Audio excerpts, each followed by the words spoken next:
We begin with a beautiful view of the building of the 4th Academy in the city of Su. Director Shui Jinlong announces that today is the day when students will become players, and the system will assign them a class. It could be a swordsman, a knight, an assassin, or a mage. Then a magic circle activates beneath the student's feet. This boy's name is Chiao, and he says it's been 18 years since he reincarnated. This world is called Kaiji, a parallel world that's very similar to Earth. The only difference is that in this world, there are dungeons, and when humans turn 18, they receive abilities to use and clear those dungeons. Upon entering the portal, which they call the inner world, he prays that a good class will be granted to him. A voice asks if this is his first time there, and he replies that it is. After a brief loading screen, a skull wrapped in shadows circles around the boy, and a message appears saying that a secret class has been granted. The name of this class is Necromancer. The boy is amazed by such news. A Necromancer is an extremely rare class. Only 1 or 2 people in the entire history of the world have ever received it. With a single swing of his weapon,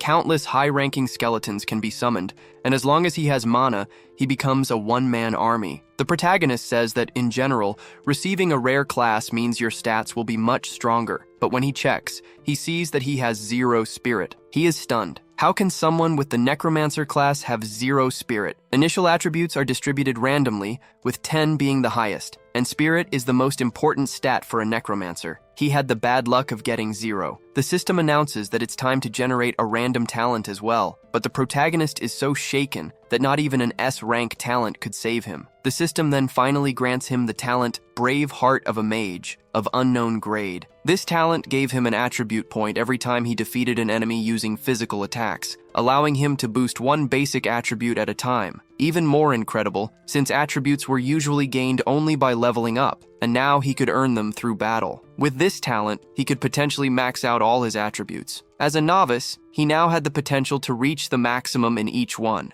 A truly formidable player. He considered maxing out his stats before using this ability, turning himself into an unstoppable force. Since physical attacks were needed to trigger the passive ability, strength became his top priority. So, he allocated all 10 points to strength. With 20 points in strength, his vigor was now far above average. With that done, he had to complete the beginner's task to finalize the acquisition of his class. He was teleported to the location of the task. There, he stood before a portal, accompanied by a young woman. She was his guide, Elaine, assigned to assist him if needed. He told her he was there to register and complete his first beginner's mission. She was happy to help and gave him a gift for beginners. He received an old cloak, a beginner's staff, and a book that taught him how to summon skeletons. The cloak was an accessory, and the staff was useless to him due to his lack of spirit. However, with 20 points in strength, the staff made an excellent club. He was ready to learn about his first task, his mission, to escape alive from the misty cavern. He had to be quick, careful, and avoid destroying any skeletal soldiers, though Elaine hadn't finished explaining the consequences. He had already entered the portal before Elaine could finish her sentence. Inside, he walked deeper into the cavern, which was filled with piles of bones. Only now did he realize she had been trying to tell him something important. He hadn't thought it would be so difficult, and was overwhelmed by the sheer number of skeletons. It didn't take long before one saw him as an enemy and attacked. The sound of the approach alerted him. The skeleton was a level 1 monster, with 5 strength and 1 agility. His staff was already in hand, ready to be used as a club. The two were about to clash. A single strike from him was devastating. The skeleton couldn't withstand it. Its head fell to the ground, lifeless. He checked to confirm it was truly dead. Not being able to use magic made things more difficult. For that kill, he gained 1 attribute point, 3 experience points, and an A-rank passive ability, Miracle of the Mighty. Each of his strength points could now be converted into 2 attack points. Strength determined attack, and defense reduced incoming damage. With his passive ability, his strength was effectively doubled for attack purposes. Against an enemy with no defense, he could now deal 42 damage in a single hit. Simply absurd. While he was still thinking, several skeletal hands began emerging from the ground. The skeletons were ready to strike with their knives, as if performing a sinister dance. Upon seeing them, he decided to focus on completing the task. The group moved in, eager to finish what the first skeleton could not. As they approached ready to strike, a single swing of his staff rendered them undead once more. He earned 4 more attribute points and 12 experience points. He also leveled up, earning 5 additional attribute points, bringing his total strength to 30 points. A beginner genius typically had only 10. This felt far too easy, and he began to wonder if the skeletons were merely there to let him level up without any real effort. It didn't take long before more skeletons began to rise from the ground. This time, it was a level 3 captain, with 15 strength and 20 defense, strong enough to cause serious trouble if it managed to land a hit. However,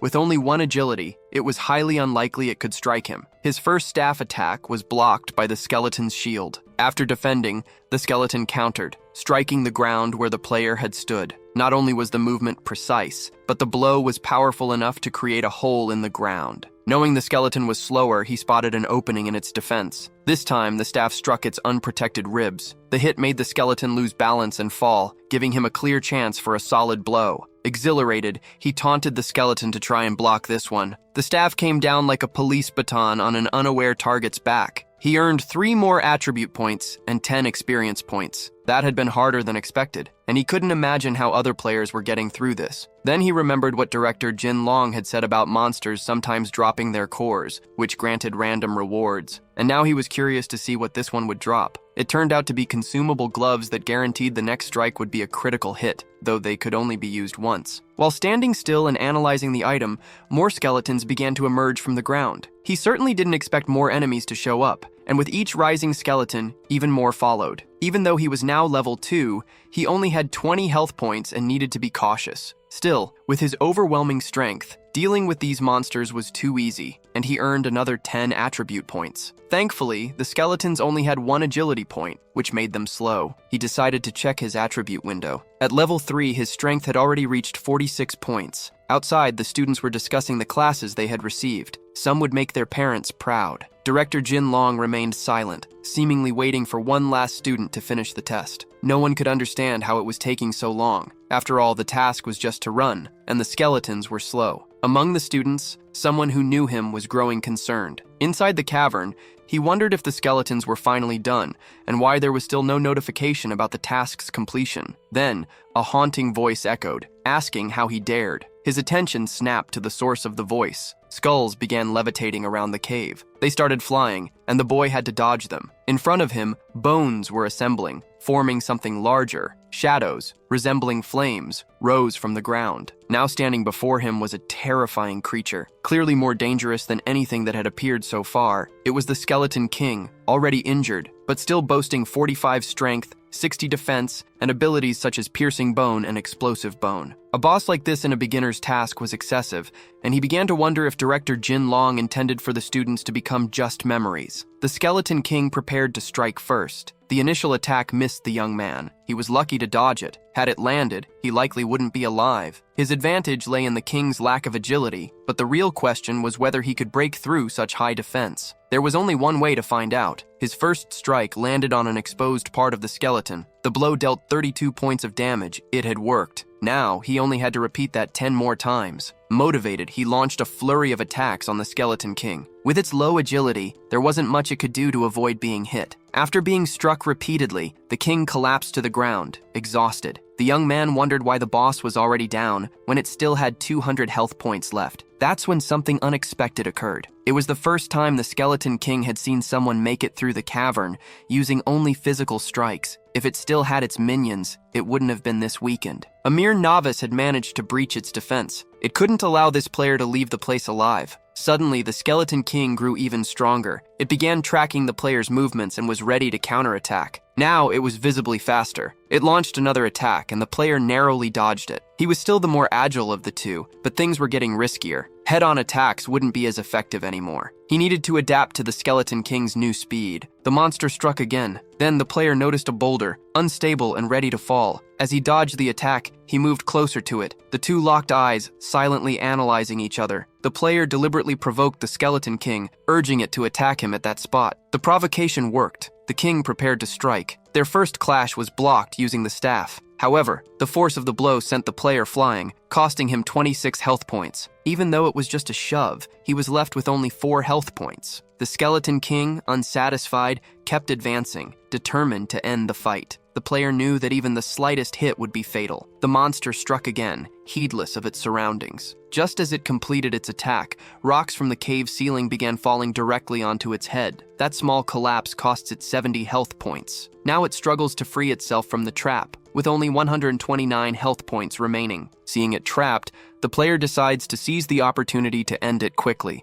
knowing he can't afford to continue the fight with so little health left. Motivated, he prepares to finish everything with a single blow. He equips a single-use glove that guarantees his next attack will be a critical hit. This time, he won't use the staff. He's going to rely on his fists. The skeleton watches its adversary completely powerless. A powerful punch is delivered, destroying part of the cave floor. The flames surrounding the skeleton begin to fade away slowly. Finally, the system announces that he has completed the task, and as a reward for being the first to defeat the boss, he receives 30 attribute points. For having defeated it bare-handed, he earns an additional 10 points, 50 experience points, and 3 levels. Additionally, he receives the Skeleton King's Ring, which he hadn't expected. When used, the next attack deals 50% additional damage, with a cooldown of a full day. It's a good item because it's reusable in a Class C, meaning he could sell it for a significant value. Stelly's intrigued that he was the first to defeat the Skeleton King. He wants to know how others managed to pass that test, but it no longer matters. He just wants to leave. Now he has 76 strength points, with the brave heart of the mage Talon, and the skill muscle makes miracles. Finally, he appears outside among the other students. His friend Yang hugs him joyfully, relieved after worrying about his delay. Yang wants to know why it took him so long since everyone else completes it quickly, leaving him even more surprised. It's been 3 hours since the last person finished the task, so he asks Yang about his class. Proudly, Yang says he's now a mage. It's strange, as if they had entered the same world. A snob approaches Chiao, saying he was the last to complete the task. Meifei is the pest's name, and he says the protagonist is just a fool, asking if he wants to know what his class is. Chiao wonders why this guy loves to pick on him. It's like dealing with a silly child. It doesn't take long for the director to address everyone, announcing that training starts tomorrow, and students should now present their classes and talents. Some of them introduce themselves enthusiastically, while others less so as they have low-ranked talents. A girl says that besides being a mage, she's also a healer. Her name is Xiao. Ju says she's a paladin with a B-rank talent. The annoying Meifei is a swordsman with a B-rank talent as well. Some students begin stroking his ego since a swordsman is a very good class. Thinking to himself, the director realizes that with B-rank talent, some of them could become remarkable. Now it's Xiao's turn to present himself. He announces he's a necromancer, but before saying what his talent is, he stops speaking. It's not convenient to reveal his talent. The truth is, even he doesn't know what it is. The director is quite pleased because a necromancer is his secret class. The students are even more surprised because a necromancer once wiped an entire union off the face of the earth. Meifei is intrigued by this secret class since mages are fragile in melee combat. Necromancers are even weaker than mages physically and rely on offensive classes for protection while casting spells. Since Xiao didn't reveal his talent, Meifei assumes it must be something very low rank. Some comment that Xiao is a cool guy because he's not bragging about having a secret class. If it were them, they'd already be showing off. The problem is that he can't cast any spells and doubts he'll be able to defend himself during training. The director, however, concludes that once Xiao completes the basics, he'll be able to choose the best universities in the country. After everyone introduces themselves, it's time to go home and rest for training. His friend is happy for him and wishes he had been a necromancer too. At least he has 8 points in strength, which isn't bad, and his talent isn't so bad either. But hard work should fill in the gaps. Seeing that all of his friend's attributes are only single digits, Xiao realizes he's way ahead of the curve. Finally, he arrives home. He always announces his arrival, even though his parents aren't there as they are missing. In this world, his parents were very kind and loving people. When he was 6, they had to go to the capital. They disappeared afterward, leaving him an orphan. 12 years have passed and he wishes to know what happened to them. What he wants now is to go to the capital and uncover the truth. The next day, the students are gathered and the director says he only has one request. If they can't handle it, they should return immediately. Failing the training is much better than not living to see another day. In any case, it's not common for casualties to occur in this beginner's world, but there are always exceptions. Once, an entire class of 40 students disappeared without a trace. To this day, they don't know what that world was like, only that it was called a nightmare village. If the intention was to scare the students, the goal was more than achieved. But it wasn't supposed to be so terrifying, he says. As long as they return in time, there's no danger. When the timer reaches 0, they'll be able to enter the portal. Finally, the countdown ended. The beginner's training had begun. Several black lightning bolts form, and they are now in another world. The students find themselves in what appears to be an abandoned village. Some look around in fear, but Muffy says he's with them and that's enough for protection. A pair of suspicious feet observe the students hidden in the shadows. Confident, Muffy asks them to follow him, promising to lead them to the end of the training. With this, he wants to prove to everyone that he's the strongest and that even though Chiao has a secret class, he's no match for him. Everything about this place was strange. There hadn't been any sign of the system so far. A figure appears and says it's truly pitiful. Because they're all so young, it's almost heartbreaking. Not knowing if it's an NPC or not, Chiao asks the figure what he means by that. Finally, he greets them formally. He welcomes them, explaining that they are now in the Nightmare Village, where the seemingly simple challenge has an S-level difficulty. The is calculated differently. It would be equivalent to an E-level dungeon in normal terms. Their task is to survive and uncover the secret at the center of the village. Knowing the story the director told, they are terrified.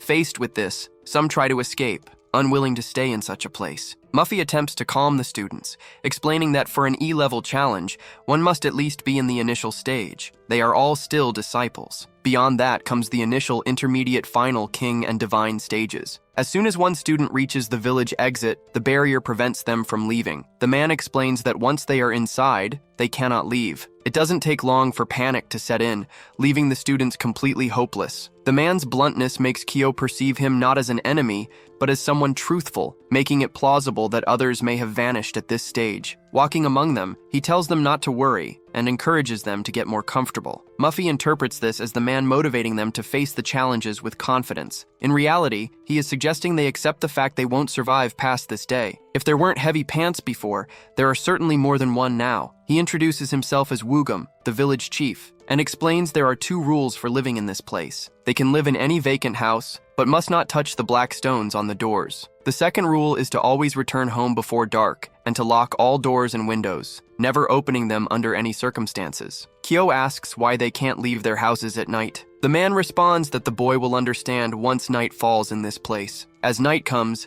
everyone decides to follow the man's instructions. They divide into 4 groups of 11 people. Kaino's team enters one of the houses. Finally, the doors close. One of them suggests resting on the 2nd floor just to be safe. The healing mage approaches him, asking to be protected in case of danger. As a healer, she can provide him with a lot of health points if needed. Another girl accuses Chiao of being shameless, pointing out how blatantly seductive she was being in front of everyone. Now the 2 are arguing about trivial matters. The argument continues and the smaller girl mocks the other, claiming her attributes are only high because she's fat. Through the window, one of the students looks outside. He sees his grandmother, someone he hasn't seen in a long time and dearly misses. She begins to say she's cold and would like to come inside, but he needs to open the window. Completely oblivious to the situation, the boy starts to open the window. Chiao yells for him to stop, explaining that it's not his grandmother, but the window is already open. The woman's eyes start to turn red. She immediately lunges at the clueless boy who opened the window. Her jaws resemble those of an animal,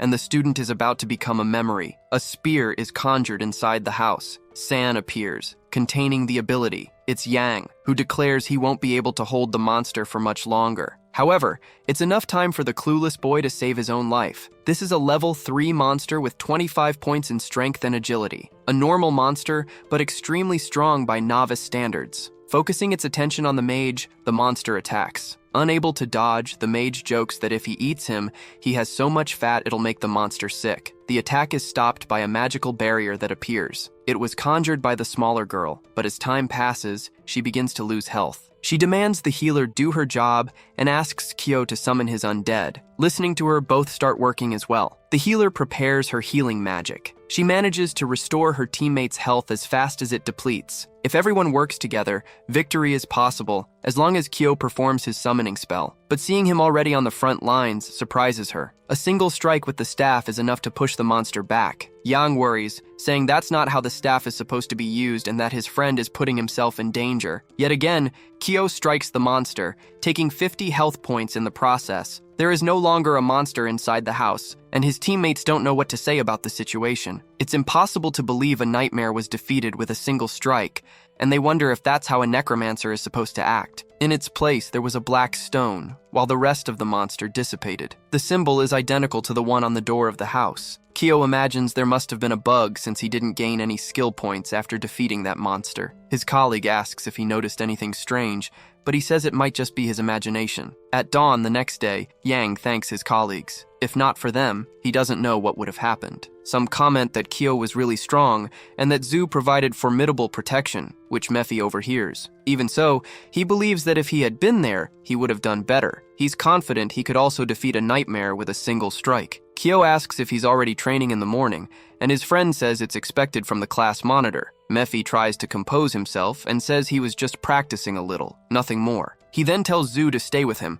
promising not to let her take any damage, but the girl says that's her role. If she doesn't take damage, someone else will. He tries to insist he'll fight alone, but she says that's misguided thinking, and that they need to work together and learn from Chiao. Amid their conversation, someone shouts to finish everyone there. None should escape, and all of them should be thrown into the fire. The village chief orders them to eliminate anyone who resists. Mephi says there must be some misunderstanding, but the chief replies that they know what they did last night. Xiao notices the numbers on both sides are roughly equal, with no significant age difference. The chief explains that the nightmares protect the village, and by breaking the rules they are being punished. For their sins they must be punished more than 1,000 times. Mephi asks if there's another way, claiming they destroyed the nightmare accidentally. Indeed there is. The one who angered the nightmares must spend the night outside the shelter. The chief is curious to see if anyone among them has the courage. Not knowing the number or danger lurking outside, staying outside the house is basically asking to become a memory. Xiao quickly steps forward saying he was the one who defeated the nightmare and will stay outside. Mephi is worried and tries to fix the situation, thinking Chiao has lost his mind. However, not only is he perfectly lucid, but he also has something he wants to investigate, something that might help them escape that place. Once they agree, it's time for him to be tied up. Chiao is chained in the middle of the village. The girl asks what he means by being able to help, and if he knows anything about the village's secret. He might have a good theory, but needs to test it at night. Finally, the moon rises into the sky, illuminating the village streets. The nightmares begin to appear. One of them descends from the roof eerily. Spotting its target, it leaps from the roof toward the boy. He was expecting to be attacked, so he's not surprised. What surprises him is the containment spell that appears to protect him. His friend tells him to act quickly, as he can't hold the nightmare for much longer. Mephi steps in, convinced he can handle the nightmare, and tells everyone to calm down. However, reality quickly hits him hard. Fortunately, he manages to defend himself with his sword. The nightmare is too fast, and he has no idea how Chiao dealt with one as just a mage. Confidently, he thinks that if Chiao managed it, he should be able to as well. His attack strikes the nightmare, but deals only 5 points of damage. He wasn't expecting everyone else to be outside, but they came because they thought he would be in trouble alone. The chains are thick, and the girl says only Mephi can break them, but he's busy at the moment. However, that's unnecessary. Chiao breaks the chains with his own hands. That abnormal strength makes them reconsider whether he's truly a necromancer. Meanwhile, Mephi's harsh reality continues. The girls and Chiao head toward him to help, and Zhou begins preparing her healing magic. He refuses, saying it's unnecessary, as scars build a warrior. He then tells them to aim for the head, as it's the weak spot. Chiao does so, and the nightmare succumbs. It was rather obvious, and he thinks he should have figured it out sooner. Chiao says the weak spot isn't the head, but Mephi thinks he's being sabotaged. Now it's time for him to observe his next attack. He believes it's going to be something spectacular to witness. He hopes the nightmare has fallen, but it begins to rise from the ground again, making him question if Yang was right about the weak spot. But this was what Chiao did. Maybe he just wasn't as good as the necromancer. This inflated Mephi's ego, as he thought himself far superior to Chiao. They try calling him back, warning that in his current state, he might end up dead. The nightmare doesn't care about him, and is ready to attack. Mephi launches a powerful barrage of attacks, yielding 30 points of damage to the monster. Only one more strike was needed to prove he wasn't inferior to Chiao, but then a staff lands the final blow. Mephi is completely outraged. Chiao says he did well, but the monitor is furious that the monster was stolen right in front of him. Enraged, Mephi accuses Chiao of taking his item, and with the item in his hands, Chiao realizes nothing happened. Before they can recover, 2 nightmares rush toward them. Chiao tells them to get inside the house. There's no point fighting the nightmares, and he has an idea for getting past that place. The students successfully hide, and the nightmares remain outside the house. Now safe, they want to know how they will get out of that place. He says they will find out the next day, and when the time is right, they should listen to what he has to say. The next day, the village chief is furious because they destroyed another guardian spirit. No matter what they do, he insists they must be eliminated for destroying the nightmare village. Chiao asks if they really live in that place, to which the chief replies that they've lived there for generations. With things as they are, Chiao declares there's only one truth about that village. The chief doesn't understand what the boy means. Pointing at them, Chiao reveals that none of those people are the village's original inhabitants. All of them are, in fact, the class that was wiped out by monsters in the village. They've been trapped there since they entered and cannot leave. The chief says that makes no sense and accuses Chiao of fabricating stories. However, Chiao has evidence to prove his claim. With one of the stones in hand, the chief says Chiao has committed a grave offense and deserves punishment. Not just him, but every student has a stone in their hands. The chief is horrified because those stones are what protect them, and now they will be punished by God for what they've done. In truth, the stones sustain that world, and if they're destroyed, the village will collapse. Chiao orders his classmates to destroy the stones. As soon as they are broken, cracks begin to appear in the sky. The man's memories start returning, recalling his promise to the director to bring everyone back. They were enthusiastic students who wanted to go to college, but they ended up entering the Nightmare Village. They were all attacked on the same day. He tried to keep his classmates from panicking, but by then, they had all been transformed. Now he was the village leader. Finally, he remembers everything that happened. He was the monitor of his class. A player has uncovered the village's secret, and the rewards will be calculated individually. The player's teleportation is about to begin. The monitor of the other class thanks them all for their efforts. Jan wants to know how Chiao figured everything out, but Chiao says he'll explain everything once they return. Time passes, and they wonder why they're still in the village thinking they had completed the mission. A new mission has appeared for the 5 who destroyed the stones. They must recover in the heart of nightmares. It's an E-level difficulty mission. Chiao is now level 5 with a strength of 101 points. The rest of the students have returned, leaving only Chiao and a few others still there. If this is really the case, they must have received a secret mission, which alone will guarantee them spots in the best universities. However, it's undoubtedly dangerous, and they might not be able to complete it. Except for Chiao, the others are only level 3. Attempting that mission is practically impossible for them to succeed. One of the girls asks if breaking the stones was necessary to reveal the truth. Yan, on the other hand, thinks Chiao wanted his classmates to undertake this secret mission with him. Mafei doesn't think that's the case, but being competitive, he wants to complete the mission before Chiao. Omega's hand emerges on the rooftop. It doesn't take long for several others to appear as well, intent on finishing off the students. They shout furiously that the students must die. 4 is a formidable number, and Yan doesn't think they'll be able to handle them, so they coordinate their abilities to withstand the onslaught. Mafei is the first to attack, dealing 10 damage to one of them. He's still dissatisfied that his attack can't finish off a monster in a single strike. The killer says she's almost out of mana,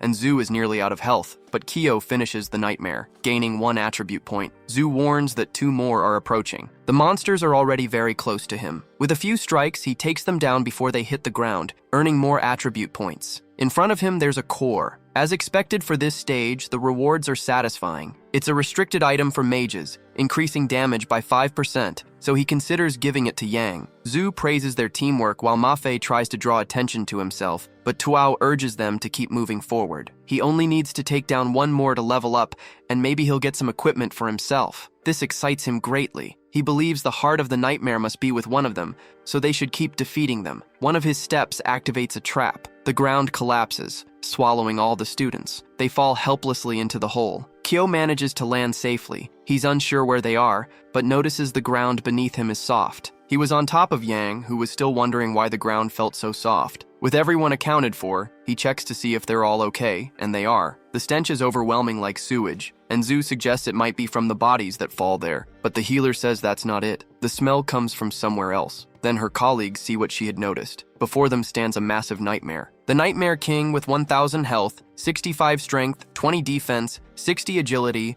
and skills like Compulsion and Nightmare Realm. It's asleep, and the system warns that waking it will put it into a frenzy. Chiao is nervous about the power of a secret boss. With that strength, Zhu wouldn't be able to block even a single attack, and they hope the Nightmare's heart isn't with it. Mafei considers leaving the Nightmare asleep, but Krav says they have a chance. He has a total of 202 attack power, and with his ring, the first strike could take 1/3 of the Nightmare's health. He only needs to get its weak spot 3 or 4 times, but he acknowledges the risk. Yang thinks he's delusional for saying they have a chance against a monster like that, but Chiao insists that if they combine their abilities, they can win, as its defense is low. Hearing this, Mafe realizes they need to distract the monster, and Krav says that if they do, he'll be able to land clean hits. Chiao also warns that this is risky since the monster is faster than all of them and strong enough to take them out in a single blow. Even so, they're confident Chiao's strategy will work and agree to go along with it. Mafe cautions him not to show off as this boss is incredibly strong. Still,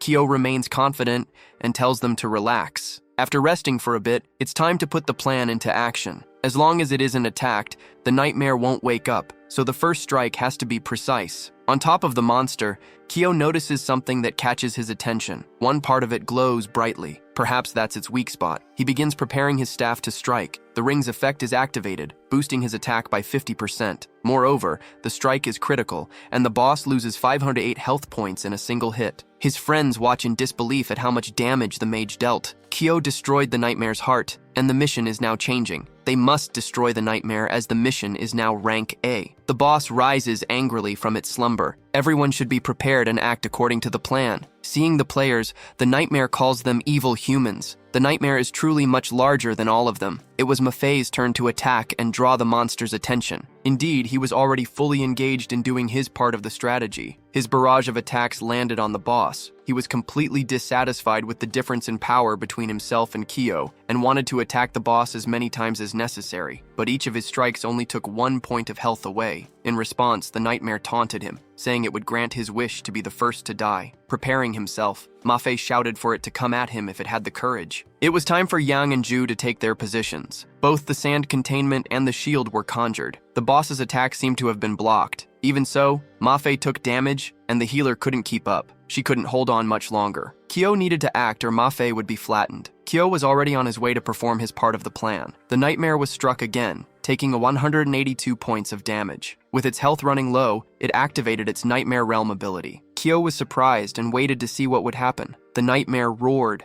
and its shadows expanded. This caused it to deal area damage, and his friends couldn't defend themselves. This couldn't be allowed to happen. Chiao was certain the other class got stuck there because of this attack. Hoping to end the spell, he struck again, dealing the same amount of damage. Only one more attack was needed to finish off the boss. Chiao advanced toward it to end everything. The healer urged him to be cautious, warning that she had no mana left. Knowing this, he prepared his final attack. He managed to deal the last bit of damage needed to defeat the boss. For the first time, that boss was defeated, earning him 30 ability points and an additional 10 points from his talent. By leveling up, he gained another 10 points. The mission was finally complete and the rewards would be distributed individually. His teammates could hardly believe they had managed to deal with the situation. Shidao received a rank D talent, and Zhu received a rank C talent. Yang earned a rank E talent, and Mafe got a rank D talent as well. Chiao was the top performer, receiving a rank B magic book and 50 experience points. Although they couldn't use it immediately, the Nightmare's soul might still yield something interesting. From it emerged a rank B sword, which increased attack by 100 points, ignored 30% of defense, and boosted sword damage by 20%. For Chiao, this was bad luck. He didn't want a rank B sword. Since he couldn't use it, he gave it to Mafe, who hadn't expected such generosity. Mafe pointed out that the item could be sold for enough money to buy a house in the capital, but Chiao didn't care about that, and checked to see if there were any other items. Looking at his status window, he realized his strength was astounding, but his health was still low, making him very fragile. The restriction of his talent prevented other stats from increasing, so he needed to find a way to overcome this issue. He knew he had to become more resilient and cautious. Finally, the students were ready to be transported back. The 5 of them returned to where they had been before. Their sudden appearance caused an uproar among the students in the gymnasium. The director informed them that they had been missing for 2 days and wanted to know what happened, since he hadn't expected them to return. Hearing everything, he remarked that they were very fortunate and that this experience would open many doors for them. The others were thrilled that their class had so many geniuses. Even so, Mafe remained competitive. Convinced he could surpass Chiao with the item he had received, he just needed to level up a bit. A man rushed in, informing the director that representatives from 2 prestigious universities were there and that were specifically looking for those 5 students. The director hadn't even reported the incident, yet the university representatives were already aware of it. So, the director welcomed them into the gymnasium. The 2 were Professors Peng and Pei. Looking at the students, Pei congratulated them for completing the secret mission. He announced that Jindu University would like to have them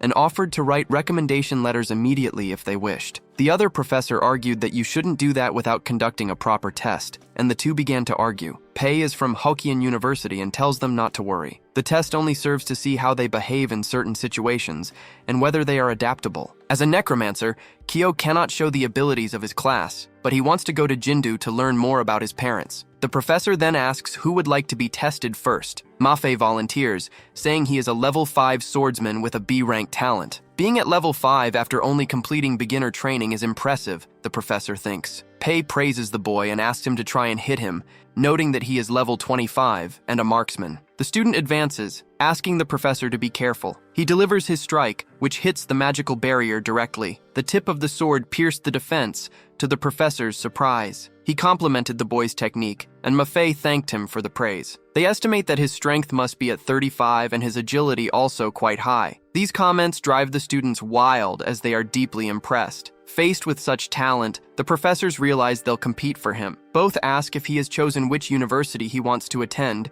as they are eager to accept him. However, Mafe wants to see the others tested first, though in truth, he wants to go wherever Chiao goes. Next up is the healer, who steps forward. She uses her healing magic in front of them. With it, she can heal her entire team, even though she's only level 4. The paladin's shield is also quite durable. Even at level 4, she can reflect part of the damage. Her talent allows her to return 20% of the absorbed damage. For someone tasked with defense, such a talent is incredibly useful. Pei assumes Yang is also a paladin, but in reality, he's a mage. A big guy like him being a mage is as if his class were swapped with the paladins. His test begins, and the boy gets ready. Seeing this, the professor has no idea what Yang is doing, as he doesn't sense any magic. After a few moments, Yang uses his skill to make the ground explode. A large explosion occurs in the middle of the gym. The professor couldn't sense the ability, and even at level 25, he lost 3 health points, something dangerous for someone in his level. They'll need to keep an eye on the principal as 5 prodigies emerge from this class. Perhaps Yang is one too. Finally, it's Chiao's turn. He's a level 7 necromancer, and his talent classification is unknown, 2 levels above the others, but the professor assumes his talent must be low. They'll conduct the test first and discuss his talent afterward. He waits to see the undead Chiao can summon, but definitely doesn't want to be injured by another beginner. Seeing Chiao approach, the professor didn't expect the necromancer to act this way, as it doesn't align with his class. It might be inexperienced. Only then does the professor realize a right hook is heading for his face. Curious to see how strong a mage can be, he decides to let the punch land. The strike is strong enough to hurt him. Not only that, but he's thrown across the floor. There's not a single person in the gym who isn't shocked by this outcome. The principal, like them, is equally incredulous. A beginner student managed to knock down a level 25 professor with a single blow. The other professor believes Pad went easy on the student as necromancers aren't physically strong. There must be something wrong with Chiao, who nearly knocked him out with one punch. Among the students, the discussion grows about how a necromancer shouldn't have such strength. Peng is grateful he wasn't the one to take the rookie's hit,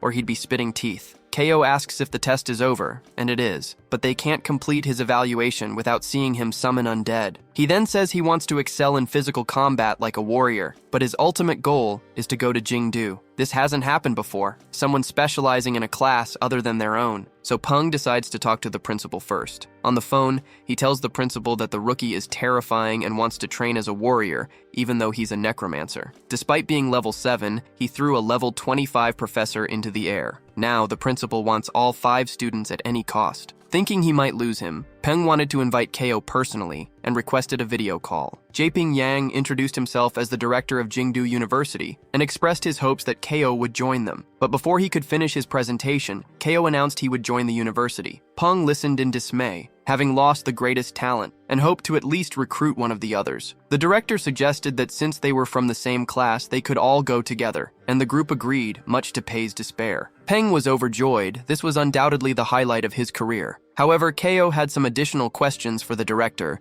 and wanted to know if he had heard of his father, Chiao Anking. The director was surprised to learn that Chiao was Anking and Bai Shixi's son, which explained why he looked familiar. The boy wanted to know if the director knew where his parents were now. The director explained that they had been his students more than a decade ago and were extraordinary individuals. He knew they had disappeared but hadn't heard from them since their graduation. They had spoken of a secret world, and the director advised Chiao to go there, as there might be something waiting for him. The director promised to send the admission letters, soon would advise them to pass through the worlds related to their classes to avoid unnecessary scrutiny. With that, he wished them good luck and bid them farewell. A week passed, and the students were preparing for their next test. Today they would enter a world specifically designed for mages. To succeed, they would need to work together, as their mental abilities would be tested. Now it was time to reveal the criteria for passing. Before a portal, blue flames rose. Chiao asked Yang if he was ready, and Yang replied that practice was better than theory, but the more people involved, the more dangerous it became. He suggested that Chiao accompany him. They could attempt this challenge multiple times,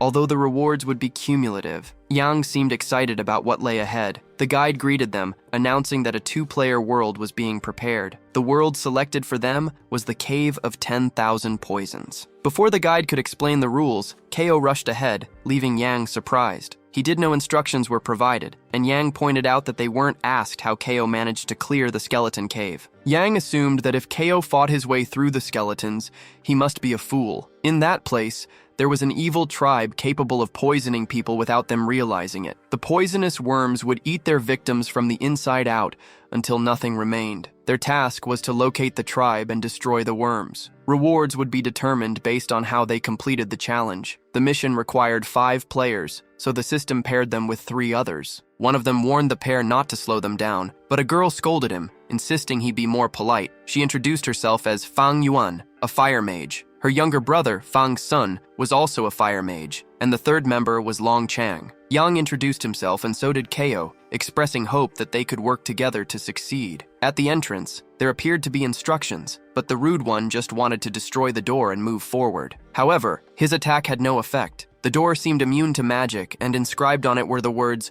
"Morality and integrity promote peace." If it was immune to magic, perhaps it wasn't immune to brute force. The girl appeared to have solved the riddle. With a single punch, Chiao made the door disappear. The rude one looked foolish, and the girl was incredulous. She had solved the riddle, but the door was already open. Chiao explained he just wanted to test if physical strength could break it. He hadn't expected it to be so fragile. In the next room, there was another door surrounded by various flowers. The flowers didn't seem normal, and the group was urged to be cautious, but Yang had already gotten entangled. Now, everyone was poisoned, losing 3 health points per minute. They needed to leave quickly, or they wouldn't survive. With his low health, Chiao wouldn't last even half an hour in that condition. The words on the door seemed meaningless, so they rushed toward it. There was no time for another riddle. They needed to act immediately. Once again, Chiao struck the door that blocked their path. Without an answer, brute force had to suffice. Thanks to this, they escaped the room. Although the place was meant to test their mental abilities, they felt they hadn't yet needed to use their brains. Now they had completed the first part of the task. A child greets them,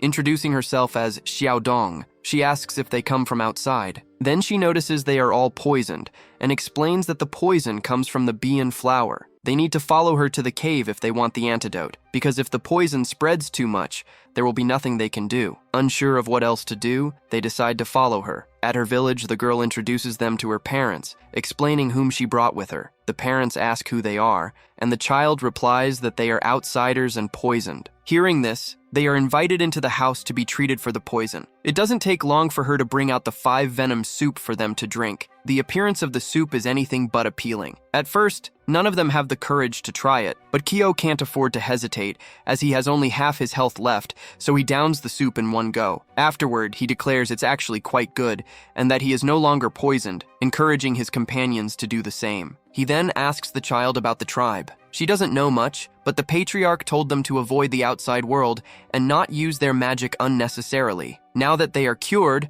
her mother asks them to leave since they aren't accustomed to hosting outsiders. However, the child protests, saying they shouldn't leave because they rarely have visitors. She tells them not to listen to her mother and that they can stay as long as they want. With that, Chiao agrees to stay as everyone has low health, though he finds the family's behavior strange. The child then bids them goodnight, leaving them to rest in the house. She personally escorts her parents outside. That night, the full moon would rise and soon it would begin. The villagers gather in one place. They are performing a sacrifice to the insects to ensure good harvests and protection from illness. At the altar, the priestess drips a single drop of what looks like tomato juice. A massive swarm of insects emerges from the area. They begin attacking the people tied up as sacrifices. In no time, nothing remains of them but skeletons. The players see this and are horrified. They realize they need to escape quickly. Ken is strong but lacks area of effect attacks. At the ritual, the priestess notices they are being watched. She orders someone to deal with the intruders but to bring them back alive. Back at the cabin, they try to figure out what to do in this situation. If the villagers find out they are there to eliminate the insects, they will be attacked immediately. While they talk, Kian hears a noise and asks what it could be. Insects have entered the cabin and are everywhere. To protect themselves, the fire mage uses one of her techniques. Kian joins in the attack, but the enemies are too weak for him to gain any points. He realizes that if he could, it would be too good to be true. Inside the cabin, Yang uses his sand technique. Seeing this, Kian praises him for combining two talents,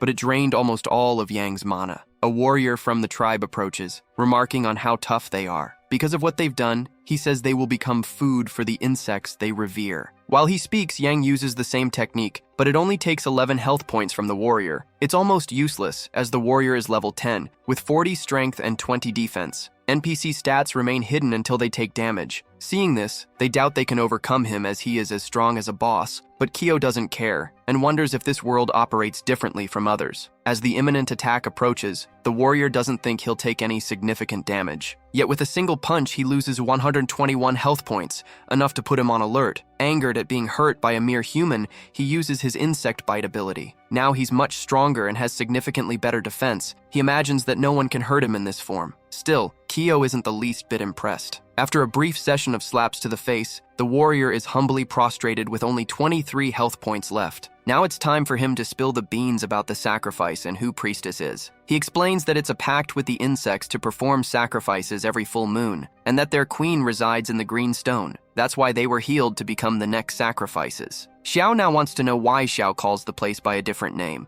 but the man claims he doesn't know who she is. There is only one person with the name Dong there, and she is their matriarch. Thanking him for his cooperation, Kyo lets the man go on his way. Changing his mind, Kyo decides to finish him off and collect a skill point. With that, he levels up and earns an item, the Sage's Protection, which can prevent a fatal blow once. An S-rank item is invaluable in any situation. Now the group discusses their next move as the villagers will soon discover the man is dead, and dealing with the matriarch won't be easy. The mission requires them to eliminate the insects so they don't have to confront the villagers directly. Therefore, their best chance is to act before the matriarch realizes what has happened. Walking along, they find the path clear and proceed. On the ground, they see the bodies of the child's would-be parents realizing their own. That explains their strange behavior. Not everyone there is evil. Combining their attacks, they attempt to destroy the stone where the queen resides. The combination results in an explosion. Before them, a massive crater is revealed. That should have been enough to end the insects, but the mission continues. Behind them, a woman speaks, commenting on how unruly they have been. If they are there, it must mean her warrior is no longer alive. If this is the matriarch, Kyo wants to know if she is Shudong. She asks if he dislikes her current form and wonders if she should transform into a child again. As a child once more, she asks which form he prefers. Her plan was to make him her companion, but since he has killed so many insects, there is nothing she can do now. Kyo demands to know why she treated members of her own tribe that way. They were her parents. To her, they were merely two useless, disobedient individuals. Unfortunately,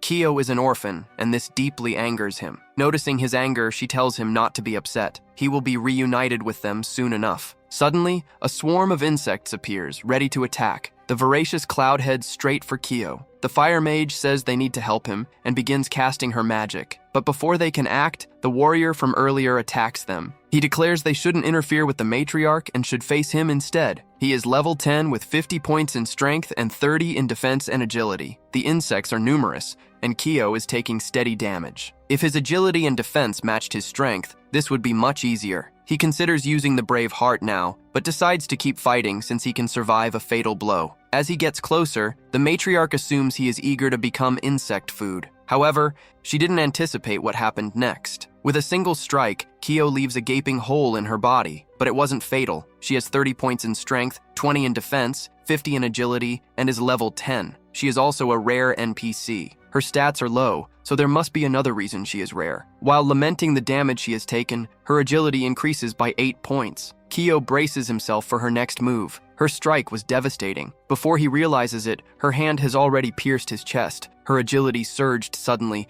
leaving him with just 9 health points.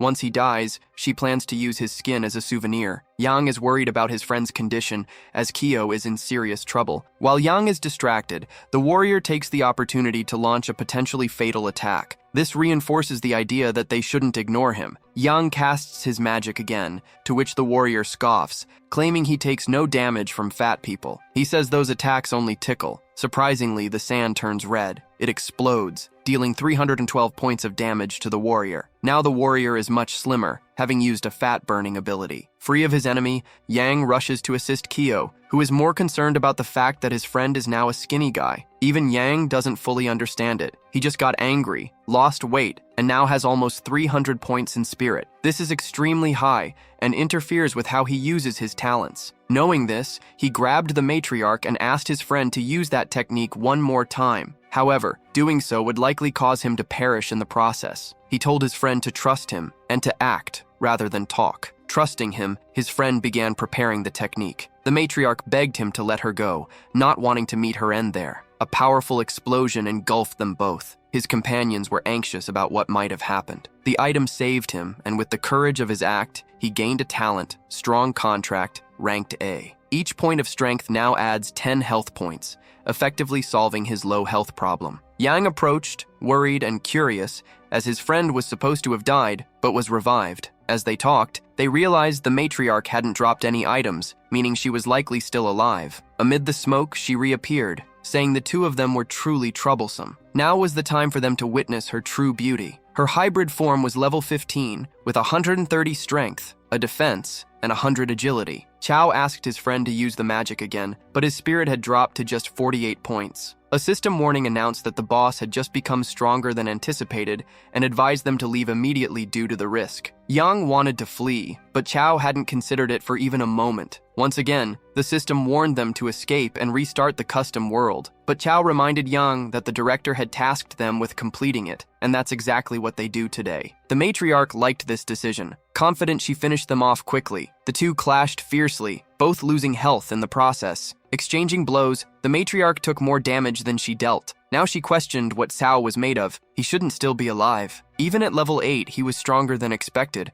almost as if he were the boss of this place. A mage wasn't supposed to have this kind of strength. Amid the fight, she asked him to pause and demanded to know if Baiji had sent him. It could only be him, she said, as Baiji was her creator, but Chiao had no idea who that was. Using his staff, he struck again, dealing 213 damage. The name Baiji seemed to strike a nerve with her. She muttered that it couldn't be possible, that he couldn't have that name or have defeated her. With his victory, Chiao earned 15 skill points and 75 experience points, leveling up once again. The stage was finally completed, and the rewards were being calculated based on performance. Xuan and Yuan received an E rank, Long an F, Yang an A, and Cao an S. After receiving the rewards, Chiao was now level 10 and nearly at the initial stage, strong enough to enter dungeons alone. He received a B-ranked item usable at level 11, which increases health by 800 points. Additionally, he obtained a mysterious magic cube with some kind of sealed power inside. The cube formed a connection with Cao,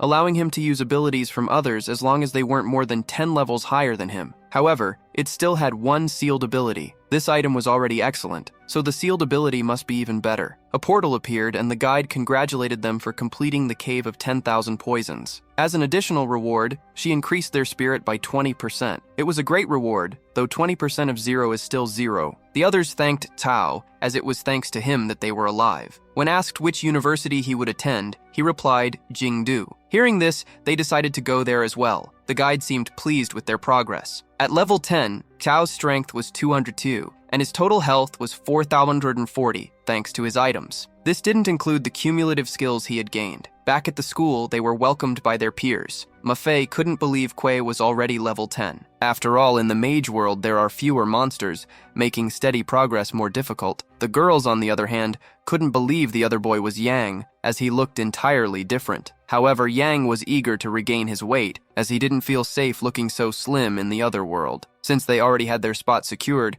someone asked if they still needed to take an exam. Besides, the exam day was important, gathering the best students, and the winner would also receive an A-ranked item. Dafe said he would participate and take first place among the warriors. He heard from his father that this year's first place winner will receive an S-level item. Knowing the prize is good, Quay decides to win the competition. Spying on him are some people who assume he is weak because he is at level 10. They descend toward him to capture him. Standing before him, they block his path. Not knowing who they are or why they are there, he asks if he can help them. They want to know if he is Quay, the one who defeated Sundong in the Cave of 10,000 Poisons. Both are assassins, but weaker than him. They might be related to Bai Zi, as she had mentioned before. Now he regrets not interrogating her further. He then says his name is Mafia, and claims they have the wrong person, prompting one of them to apologize for the inconvenience. However, the other calls him foolish for believing that. It was time to take him back in case he was a mage. In the blink of an eye, the two vanish. Even so, Quay shows no reaction of surprise. The two attack him simultaneously. He doesn't even bother to dodge, clearly lying about his identity. Before they can complete their thought, Quay was already prepared to attack the first one. With one strike, he takes away 197 health points from the unsuspecting attacker. The other realizes his enemy is strong, as even he cannot do that to his companion. Indeed, this man is no mage. Looking at the remaining fool, Quay asks if he is ready for round 2. The man begins apologizing to Mafia, explaining he mistook him for someone else. He admits he is just a weak cog in an organization ranking below 7,000 and hopes the matter can end there. A level 18 Ista-san ranking among the 7,000 strongest in their organization highlights its power. He needs to let them go, or the retaliation will be worse. Continuing his path, Quay says he hopes they find who they are looking for and offers to help, which they decline. Bai Zi is a divine white beast with horns, worshipped for exorcising demons from the land. Searching the internet, he finds no information about this organization. Soon his identity will be exposed, and with his current strength, he cannot defend himself properly. He needs to take the exam for his safety and head to Jingdu. As the director, there is the most powerful swordsman in the land, which would make him feel safer. If the university isn't safe, then no other place will be. Now he focuses his attention on the magic cube and what it can do. Perhaps it's an item that connects different worlds, which is why it was given to him. It raises more questions than answers, and Quay thinks about his parents. The apparent leader of this organization is atop a building. They report that their information was wrong, and that the person they found was indeed very strong. That result is useless to her. For now, they will ignore her death as there are more important matters to attend to in the city. Days later, Quay was with the university director, seeking to know if he knows anything about the cube. He explains it was found in a specialized world and appears sealed, but he wants to know if it can be opened somehow. The director says it can be opened with a password, but without it, they can use the key of all locks. This item can break the seal without damaging the cube's contents, as the seal isn't very strong. Hearing this, Quay asks where he can find this item. He can find it in the Machine Kingdom, but is warned that it is an open-world realm, and he must be cautious of other players. In that realm, there was a war between humans and machines as the machines had developed consciousness. In the end, they sign a peace treaty, and the area where he is located is human territory. To obtain the item, he needs a mission designated by Hu Jun, lord of those lands. The only question is how to find him. Beside him, an old man passes by, lost in thought about solving a mathematical problem. Distracted, the old man bumps into someone larger than him. Tried to get up from the ground, he apologizes for the incident. The young man mocks the old man, saying he must do this on purpose or be incapable of walking properly. Claiming he was hurt in the collision, he demands compensation. Harassing the old man, he insists on being paid for the bump. Intervening, Quo tells the young man he is brave to extort an old man in broad daylight. Defiantly, the young man tells Quo to stay out of it unless he plans to help the old man pay. But evil cannot escape the law. His punch was already inevitably close to hitting him. Thus, the clown was thrown far away. The remaining companion is paralyzed with fear. Terrified, he apologized and said that he and the other one would leave the two alone and hope there would be no retaliation. Without lingering in the place, both fled, scared, while the old man recovered himself. Then Quay asked if the old man was okay, but he said he didn't have much money. However, he declined, saying it wasn't in his nature to accept such things, and the old man thanked him, regretting not being able to pay for what he did. He continued saying he didn't need anything, but would like to know how to find the lord of those lands because he needed an item called the key to all locks, and he had heard he could get it from him. The young man's luck is great, because the old man can help him with that. He also warned that it wouldn't be easy to obtain items from him, but Kiwei said he had just used a little over 1% of what he could do, and he was confident he would succeed. Elsewhere, the clowns talk about whether the Lord of the Lands had found what he was looking for. He couldn't say, but that player was the strongest he had ever encountered. A young woman said that Kuei was still giving lectures, and no matter how, he should be brought to her. The man said he would do so for Lady Monde. After walking for some time, the old man said the Lord of the Lands lived inside that enormous house, and Ke thanked him. It was an impressive mansion, and he wanted to know how that old man wandered through it freely. Turning to ask, he realized the old man had disappeared. Anyway, he would continue searching for him to obtain the item. Opening the doors, he was met with a grand hall. In what would be the throne sat the old man, and beside him were the ones who had troubled him. Now, he introduced himself as the Lord of the City of Machines, and those two were his strongest guards in the entire city. However, he had staged that scene because he needed to find someone stronger than his guards. At the moment, that person was him, Kuei. As long as he helped, he would gladly give the key to all locks. At that moment, a secret mission began. He would present a seminar tomorrow about his research, and the robots that wanted to steal it wouldn't miss the opportunity. Kuei thought he wanted protection, but the old man said no. He wanted him to defeat the two missions, to destroy her and her heart. Since they were just robots, he accepted the mission. The next day, the old man was presenting his seminar. With technological advancement, man was better understanding the mysteries of nature. It was still unknown how much of life could be digitized,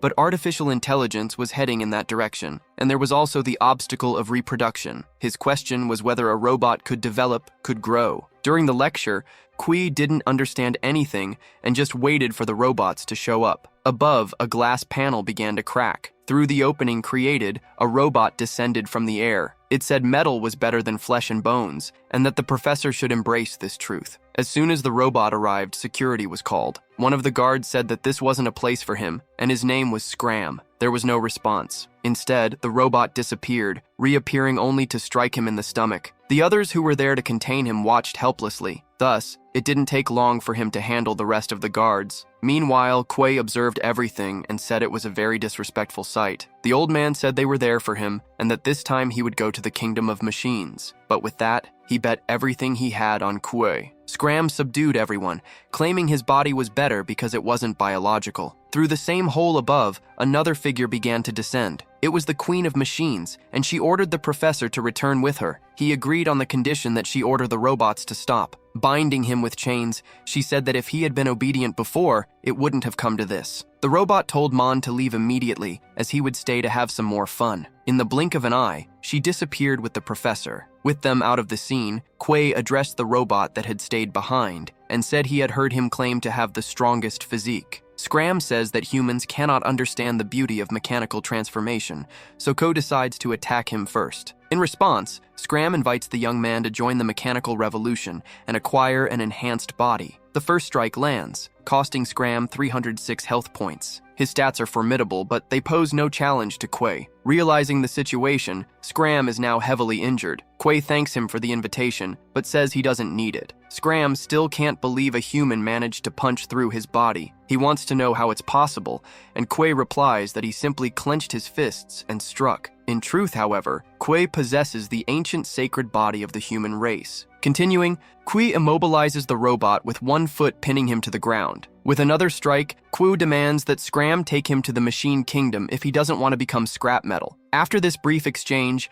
Scram begins leading Kuei to the Queen's location. Scram assumes the professor allowed himself to be captured to guide Kuei to the Heart's location. The robot is terrified of the young man's strength and doesn't understand why the Queen let him in. With more questions than answers, they continue their journey. In the Machine Kingdom, the Queen has the professor in custody. She apologizes to him for bringing him there in such a rough manner. The professor responds that he will not betray humanity to join her cause. However, the Queen urges him to stop being stubborn and look around. In front of them, something is being built and perfected. That is undoubtedly the heart he spoke of. It was both human and machine, a hybrid between the two, defying the term robot. The Queen prefers to call the process ascension, as the flesh is weak and the machine is strong. It was time for the professor to join the glorious evolution, but he calls her a traitor for abandoning her humanity to serve the machine's purposes. Hearing this, she asks what he just said. Several people begin falling from above as she asks the professor to observe. They scream for help as they are torn apart. Mechanical arms emerge from the robot,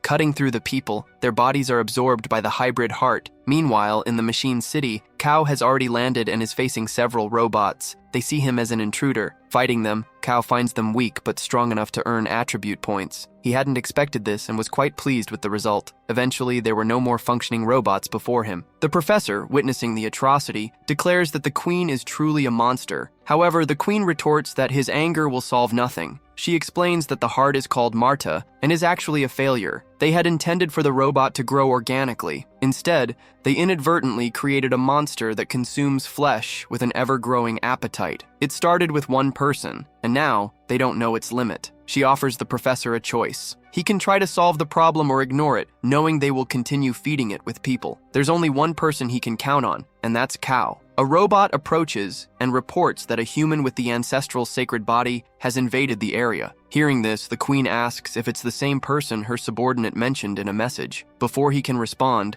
a piece of metal flies into the room. Chiao has just arrived. Finally, the person everything depends on has arrived. The queen wants to confirm if this is the person with the ancestral body. She congratulates Chiao for entering her kingdom, noting that the warrior he defeated was one of the strongest there. She hadn't expected him to be defeated by a human. Mon is a rare level NPC, level 15, with excellent attributes. Looking at her, Chiao asks if it's embarrassing to be defeated by a human with the ancestral sacred body and whether she wants to avenge him, without answering her guard's advance to attack him. This is great for Chiao, since he can earn more free points easily. A single blow is enough to take down the first guard. With the same ease, the second guard is also destroyed. This mortal body is far stronger than those altered by the queen. Seeing this, the queen considers that the ancestral body might indeed be real and thinks he would be incredibly powerful if modified by her. He would undoubtedly be the strongest warrior in the world. Meanwhile, Chiao asks the professor if he is all right. Already standing, he ordered the boy to look in a specific direction. It's the mechanical heart, level 15 and without attributes, but it seems to be undergoing a metamorphosis. He also said they are using people to feed the machine. Seeing that, he would destroy the machine even if the professor hadn't asked. At the moment, the queen only thinks they need to defeat the one with the sacred ancestral body. Then she said he should abandon his weak body and join the evolution. There was no reaction from him, and she is trying to figure out what he will do. Faster than she could notice, he had already passed her. It didn't take much longer for him to stand before the heart ready to destroy it. Now the queen is desperate, begging him to stop and not do anything to Marta. Her cries were in vain as the first blow hit the heart squarely. Realizing what could happen, she rushes toward them to stop Chiao from completing his mission. Seeing her approach, he prepared to react. He told her not to interfere. About to be struck, all of her systems warned her to move away from him immediately as the risk was immense. Even so, she was hit, losing 288 health points. The impact was so strong that she broke through what was behind her. Although it was a powerful blow, the queen still has plenty of health remaining. An impressive force, she absolutely has to have this person on her side in the machine kingdom. Without further distractions, Chiao turns his attention back to the heart. Once again, he punches it without resistance. Angry at what she did to the people, he only wishes for it to break quickly. After successive strikes, the heart explodes into several pieces. As a result, he gained 3 attribute points and 100 experience points. The room is now covered in a tomato-like liquid spread everywhere from the heart's destruction. This made the queen furious as Marta represented hope for the robots,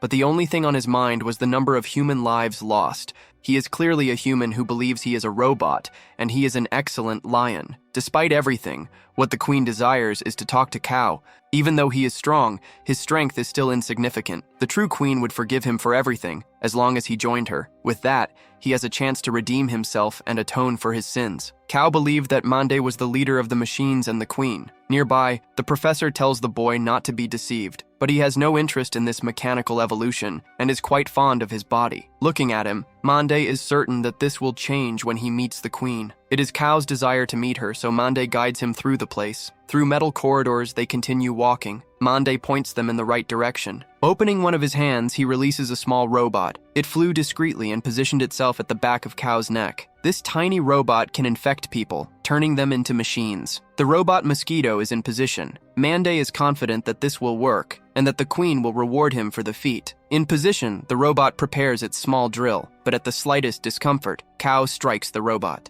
As soon as he did, he realized Mande's scheme and turned to attack him. Mande feigned ignorance. Before he could say anything, he had already been struck. The The blow was strong, but he did his best to stay on his feet. Chiao is contemplating the strength of the level 15 NPC.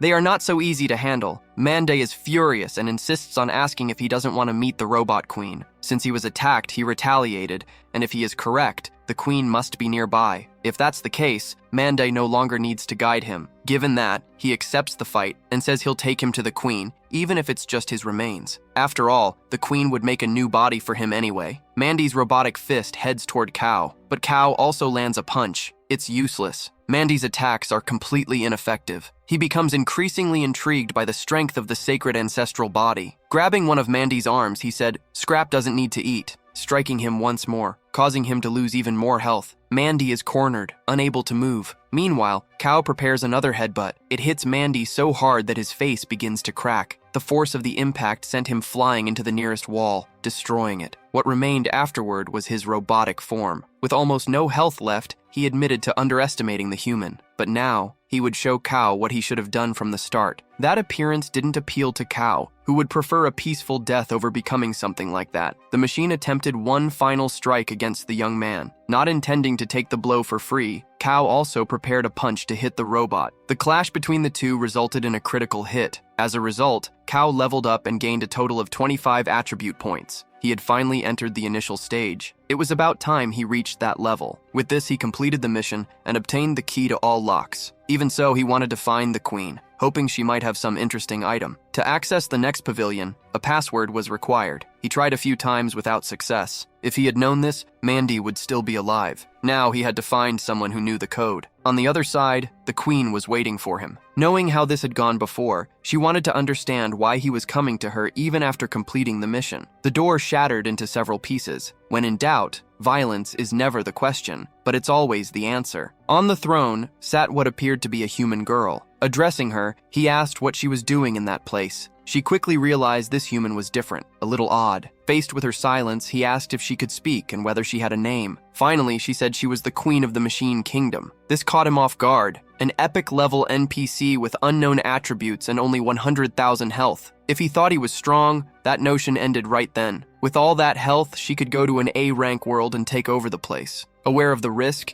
he apologized and said this poor and humble servant had taken a wrong turn and was already leaving. As soon as he turned his back, chains emerged from her body. Now he was trapped and could do little about it. The queen pulled in closer to herself. She was so strong that he couldn't move, but the queen told him not to fear, as she wouldn't harm him. Touching his head, she appeared to absorb his memories. Through this, she glimpsed what the outside world looked like. She already knew that the world she lived in wasn't real. It was just one virtual world among many others, soon to reset, and everything would return to how it was before. However, if it was a flaw, as long as she stayed in this room, she would remain the same, and she couldn't even recall how many times this had happened. After so much time, he was the first to come to her, and she wouldn't waste this chance. The young man asked if she had read his memories, but she said it was an exchange. It wasn't surprising that she had such a high level. Hearing this, he asked if the queen wanted to leave, and she said yes, but she could destroy him as he was just an 11th level human who couldn't defy the rules of that world.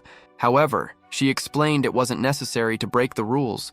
With her hand, she struck his chest. The gesture surprised Chiao, who didn't know what she was doing. Removing an object from within him, she said they could use the rules of the other world he spoke of. This was the queen's true heart, an S-rank item with a life of its own. It was meant for him to take as it would soon grow and become a version of her. Players could collect items. Through this, she could discover what the outside world was like. Chiao asked if she was worried about what he might do once outside, but in his memories, she hadn't seen a single moment where he broke a promise. Besides, she wanted to know what life outside was like. This was an NPC with consciousness who wished to experience the real world. The queen asked if he had made his decision, and the young man said he had no choice. Hearing this, she thanked him and allowed him to leave. Upon completing the mission, the system rated him as A rank. He earned a B rank magic book, a C rank item, as well as experience and 5 attribute points. The mechanical knuckle increases the critical chance by 30%. That's not bad at all for someone like him who uses fists. Now it's time to take the cube to the director. Finally, he is teleported outside. In the director's office, he calls for him and finds it strange that no one is there. Either way, since he already has the key, he'll try to open the cube himself. The key is placed into the seal binding the cube. Lightning bursts from the object along with a bluish light and it begins to move. From it emerged a blade with unknown attributes, an evolved item. That's what they left for him, but he doesn't know why it's a weapon or why it appears to lack attributes. It's not very suitable since he's a mage. The director finally arrives at the room, and Chiao says he opened the cube. He doesn't care about that. The boy needs to leave now or risk missing exam day. It takes a moment for him to get oriented about the exam. In the exam hall, several students are gathered. Some students are pressuring the examiners to start the test already,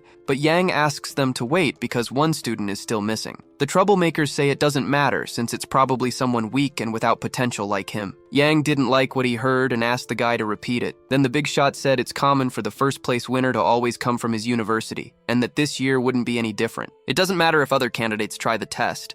Therefore, if the latecomer hasn't arrived yet, it's surely out of fear of participating. Hearing that, Yang says his friend could knock them all out with a single punch. Taking the bait, the guy says the little guy can try his luck, but he'll gobble him up like bread. Hearing all this, the girl wonders where Chiao has wandered off to. Mei-Fei also steps forward and says the only one who can rival him is Chiao. But even saying this, he's worried about his friend's absence. Not far away, Chiao is running to get to the exam hall, knowing he's late. One of the examiners asks if all the students from the 4th university are present. This was his last chance to arrive and participate. From afar, he shouts that he's here, to the relief from his colleagues. The man has arrived just in time. The envious ones are annoyed that an anonymous student made them wait so long. One of them tries to downplay the situation, saying he wasn't really late, and the envious ones say they're in a hurry to secure the best placements. Chiao asks where these guys crawled out from, and Yang says they're from the 1st university. The envious one gets furious at the way he was referred to, and says he'll crush Chiao in the competition. Chiao continues to dismiss them, and hadn't expected the supposedly top students to have such fragile egos. Faced with this,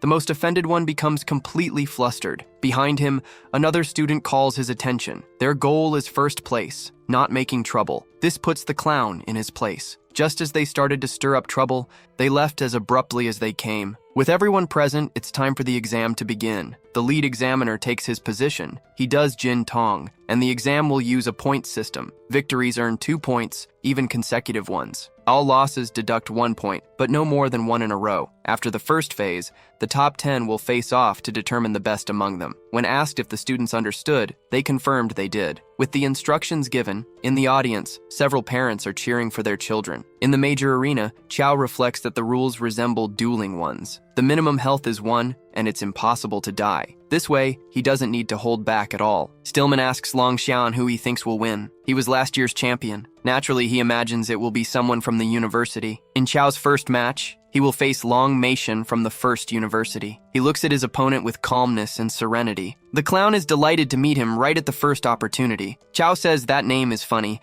and he makes a joke about the way it's pronounced. Hearing this, the clown gets furious and promises to knock his teeth out. The referee asks if both are ready, to which they both confirm. Now it's time for both of them to introduce themselves. They don't see the point of it though, as their ranges start punching each other right away. Long introduces himself as a level 9 mage with electric abilities. Chiao, on the other hand, is a level 11 necromancer. Since he's level 11 and in the initial stage, the clown knows he's in trouble. Even the judge is impressed by a candidate who reached this stage before the exams. With the introductions done, they can start fighting. Confident, the clown prepares his electricity magic, believing it will be effective against the undead. Lightning begins to gather around him. Chiao observes but isn't impressed in the slightest. A large dome of electricity forms around the clown. Apparently only 1 in 10 people can become electric mages, making it a rare skill. But to the onlookers, it seems like he's taking a defensive position. They can't imagine his opponent being capable of defeating him. Inside his dome, the clown invites the necromancer to attack,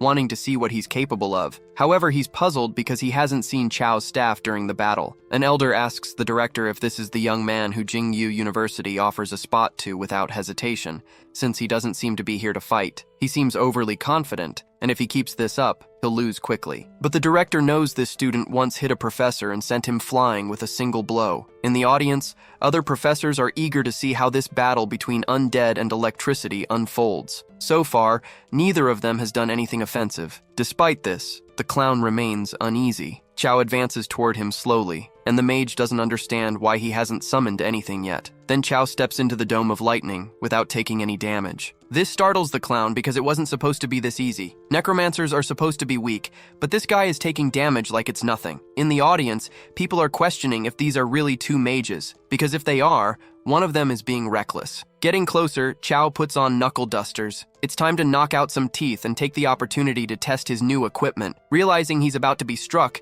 the mage makes his underwear unbearably heavy. The critical hit drains more health than he had. His body flies across the arena, destroying everything in its path. If it weren't for the dual rules, he'd be nothing but a smear on a shirt. Knowing how much damage he dealt, Chiao tells the young man he now owes him just 5 lives. The audience is even more shocked. How could a necromancer, supposedly weak, do like that with brute force? The elder wants to question the director about how or why this happened. After all, that necromancer dealt over 1,000 damage with a single blow. The director, however, says there's nothing unusual about a necromancer being a little strong. Chiao has trained since a young age and has many aptitudes. Last year's champion is interested in him and is eager to see how skilled he is with magic. A young man rushes to the superior. He brings the news that Long was knocked out with a single punch by a 4th university student. The superior already knew this. The boy is strong, but now it's time to wait. Still, the first place will belong to their university. The audience remains intrigued by Chao's unreasonable strength. He can't possibly be a mage. After his victory,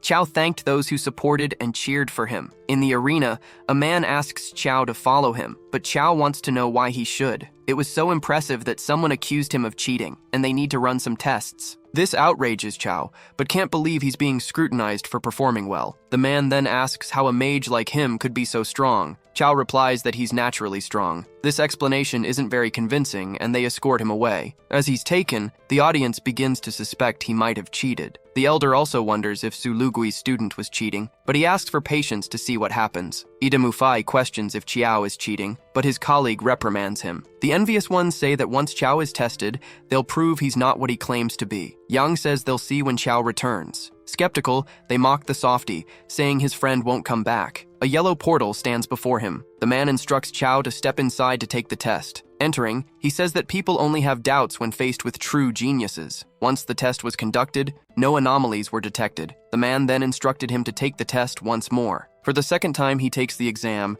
and for the second time, no anomalies were detected. With that, the man ordered someone to check the equipment to ensure it was functioning correctly. While waiting, the technicians evaluated the integrity of the device. Apparently, it was working perfectly, with no sign of malfunction. So he really is capable of dealing 1,000 damage with a single punch. There's never been a mage who could do that. Now, he had to take a drug test. If he passed it, he could return to the exam. Meanwhile, the second round was underway. One of the competitors believed that Chiao wouldn't return, and if time ran out, he would be automatically disqualified. In the arena, the students were preparing for their matches. The mage was waiting for his opponent, who had not yet arrived. Asking the professor, he received confirmation that if the opponent didn't show up, he would automatically win by disqualification. The one who hadn't shown up was the necromancer, and the audience began to suspect he was cheating. Meanwhile, the necromancer was in the bathroom. A man followed him, needing to witness the urine collection. Closing the door, the necromancer remarked that he feared scaring the man. However, the man insisted he was a trained professional. The two were inside the stall. Upon exiting, the man was traumatized by what he had witnessed. Returning to his supervisor, the man reported that Chao's results were all clean. That was enough to allow him to return to the exam. Looking at his file, the supervisor recognized him as the son of Chiao Anking. Certainly, he was bound to deliver many surprises. Yang was already worried about the risk of his friend being disqualified. The envious one said that he wouldn't return and had probably already been expelled without anyone knowing. The girl pointed out that he was only investigated because of a report, likely made by them. But she admitted she had no proof it was them, and besides, it wouldn't matter if he were actually cheating. That level of damage was completely disproportionate, and it was natural for anyone to question its validity. Yang continued to believe in his friend's innocence, and that he would return soon. The envious ones insisted they were delusional, saying Chiao wouldn't return under any circumstances. Mafei remarked that they were desperate to take first place, but it wouldn't work. Even with Chiao out of the competition, he was determined to win. Then the girl announced that Chiao had arrived. After passing all the tests, he was heading toward the arena. The referee was preparing to declare a win by disqualification, but Chiao asked him to wait. Despite the delay, he had arrived. Since both candidates were present, it was time to begin. As before, Chiao introduced himself to his opponent. Seeing that Chiao had returned, the audience began to believe he hadn't cheated and truly was capable of dealing such immense damage. The envious ones now had to swallow their words in silence, seeing Chiao's return. In the arena, Chiao's opponent said there was no need for introductions. Since he had arrived, he would make a move, but before the match could start, the opponent forfeited. He didn't want to risk taking a punch capable of dealing 1,000 damage,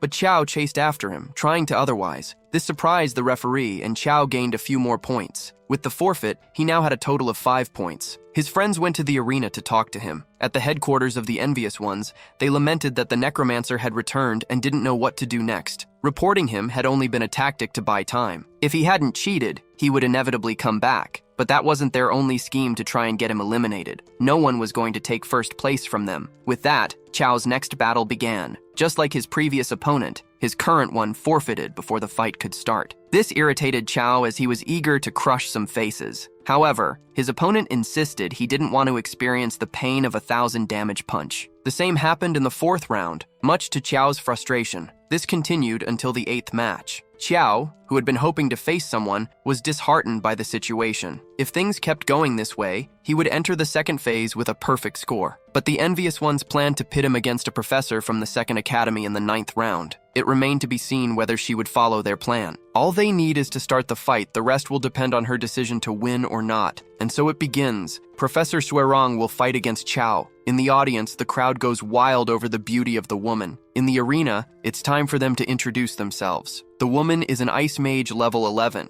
Among the directors, an old man comments that Chiao is in a tough spot now, but Su reinforces the idea that they don't know how strong Chiao really is. Chiao introduces himself as a level 11 necromancer. After the introductions, the professor's staff immediately starts glowing. This surprises Chiao because up until now, she didn't seem like someone who would give up. Calmly, she says there's no reason for her to back down now. Hearing this, Chiao becomes excited since it's the first time someone hasn't given up after knowing how strong he is. In the audience, the crowd gets upset, assuming he'll fight dirty against such a beautiful woman. Hearing the boos, he responds that he won't go all out against someone so beautiful. Then he pulls out the item he got from the magic cube. It's so unusual that the referee can't believe Chiao is actually a necromancer. On the other hand, the professor becomes apprehensive as she's never seen a mage fight this way. Wielding the spear, Chiao moves to attack. As a defense, the mage conjures an ice wall to protect herself. Ice rises from the ground, attempting to trap Chiao. But with this simple movement of the spear, he shatters it completely. Feeling him getting closer, she knows she won't stand a chance if he gets too near. Still, she's confident her abilities will be enough to restrain him, even if only for a few moments. Leaping forward,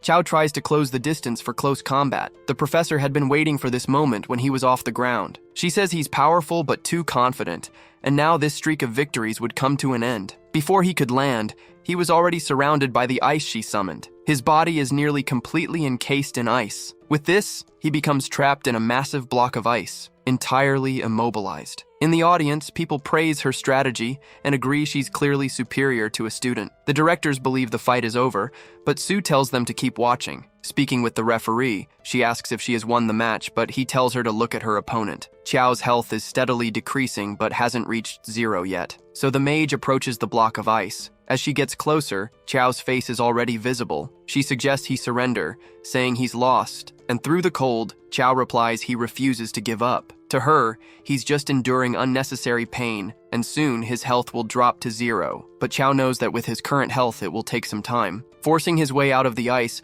cracks start to form in the block. To prevent this, the mage tries to produce more ice to restrain him. Once again, he's trapped, but the professor recognizes that to have broken the ice, he must be abnormally strong. Her efforts didn't stop him from freeing his head from the ice again, and now he wonders how much mana she has left. Her mana is already depleted, while his health still appears to be full. Unable to maintain the ice trapping him, Chiao finally breaks free from his frozen prison. Without mana, she can only watch in disbelief at what just happened before her eyes. Once free and with her mana drained, Chiao points his spear at her. He gently invites her to surrender the match, but she refuses to do so. The blunt side of Chiao's blade is about to strike her head. The professor is sent flying, taking 260 damage. Her crowd goes wild at the seemingly brutal act. Chiao, however, couldn't care less about their reaction. After all, this is a competition. The battle finally ends with Chiao emerging as the winner of the round. The directors are utterly incredulous, and Su declares that this year, Chiao will be the champion. No one can stop him. A student rushes to aid her professor, noting that her score is enough to advance to the next stage. The problem, however, is that young man who isn't a mage and insults the competition by being here. This irritates Chiao, as it's not his fault he's a mage focused on close combat and much stronger than all of them. At the stronghold of the envious ones that no longer knew what to do, Chiao was undefeated and advancing to the second phase of the exam. The envious leader called the professor useless, saying he would have to take matters into his own hands now. A student asked the professor what she thought of the fight and commented that Chiao's strength was extraordinarily unusual. She had seen the fight schedule and Chiao wasn't supposed to be her opponent. Someone had deliberately altered it. This made her think someone wanted her out of the second phase, but she soon realized the real target was Chiao. She wondered whether she should tell him. She decided to approach him and share what she had discovered. She told him what had happened and urged him to be cautious, because this person was likely still after him. Instead of worrying, this motivated him even more to send this person flying with a single blow. With the first phase over,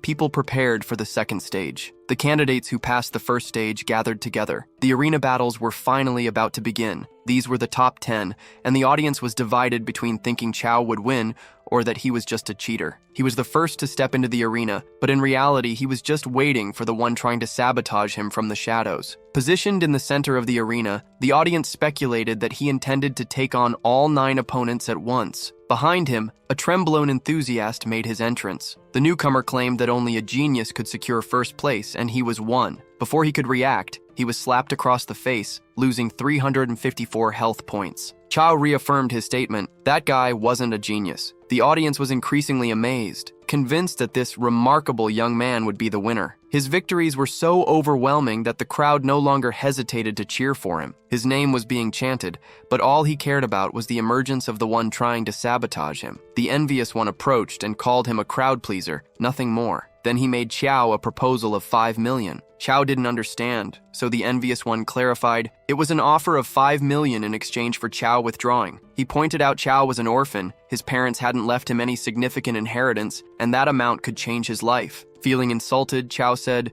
dreams couldn't be priced. Or rather, they could, but not for such a paltry sum. Seeing a possibility, the envious one asked how much more Chiao wanted. He would consider giving up for 1 billion, but wouldn't refuse 100 billion if offered. That amount was out of the envious one's budget, so he declared he would deal with Chiao harshly instead. Chiao wanted to understand why he was so hated, deciding this must be the envious one. Like Chiao, the guy was at the initial stage and was a shadow mage. It was the first shadow mage Chiao had ever encountered. The battle was about to begin. Chiao was excited. He'd finally get to mess up the envious one's face. With one hand, the guy summoned his shadow magic. Shadows began forming around the arena. Taking on humanoid shapes, the guy extended his hand toward Chiao. The battle between a necromancer and a shadow mage left the audience ecstatic. They wanted Chiao to summon his undead, but he said he didn't need them. He was more than enough to handle the situation on his own. Wielding his spear, Chiao waited for the shadows to get close enough to him. When the first one entered his range, he struck it hard. But he noticed something. They were different, more solid than he had expected. These shadows had bones of steel and iron, the first stage of what the envious one had prepared to defeat Chiao. But Chiao wasn't intimidated and kept fighting, hitting the shadows,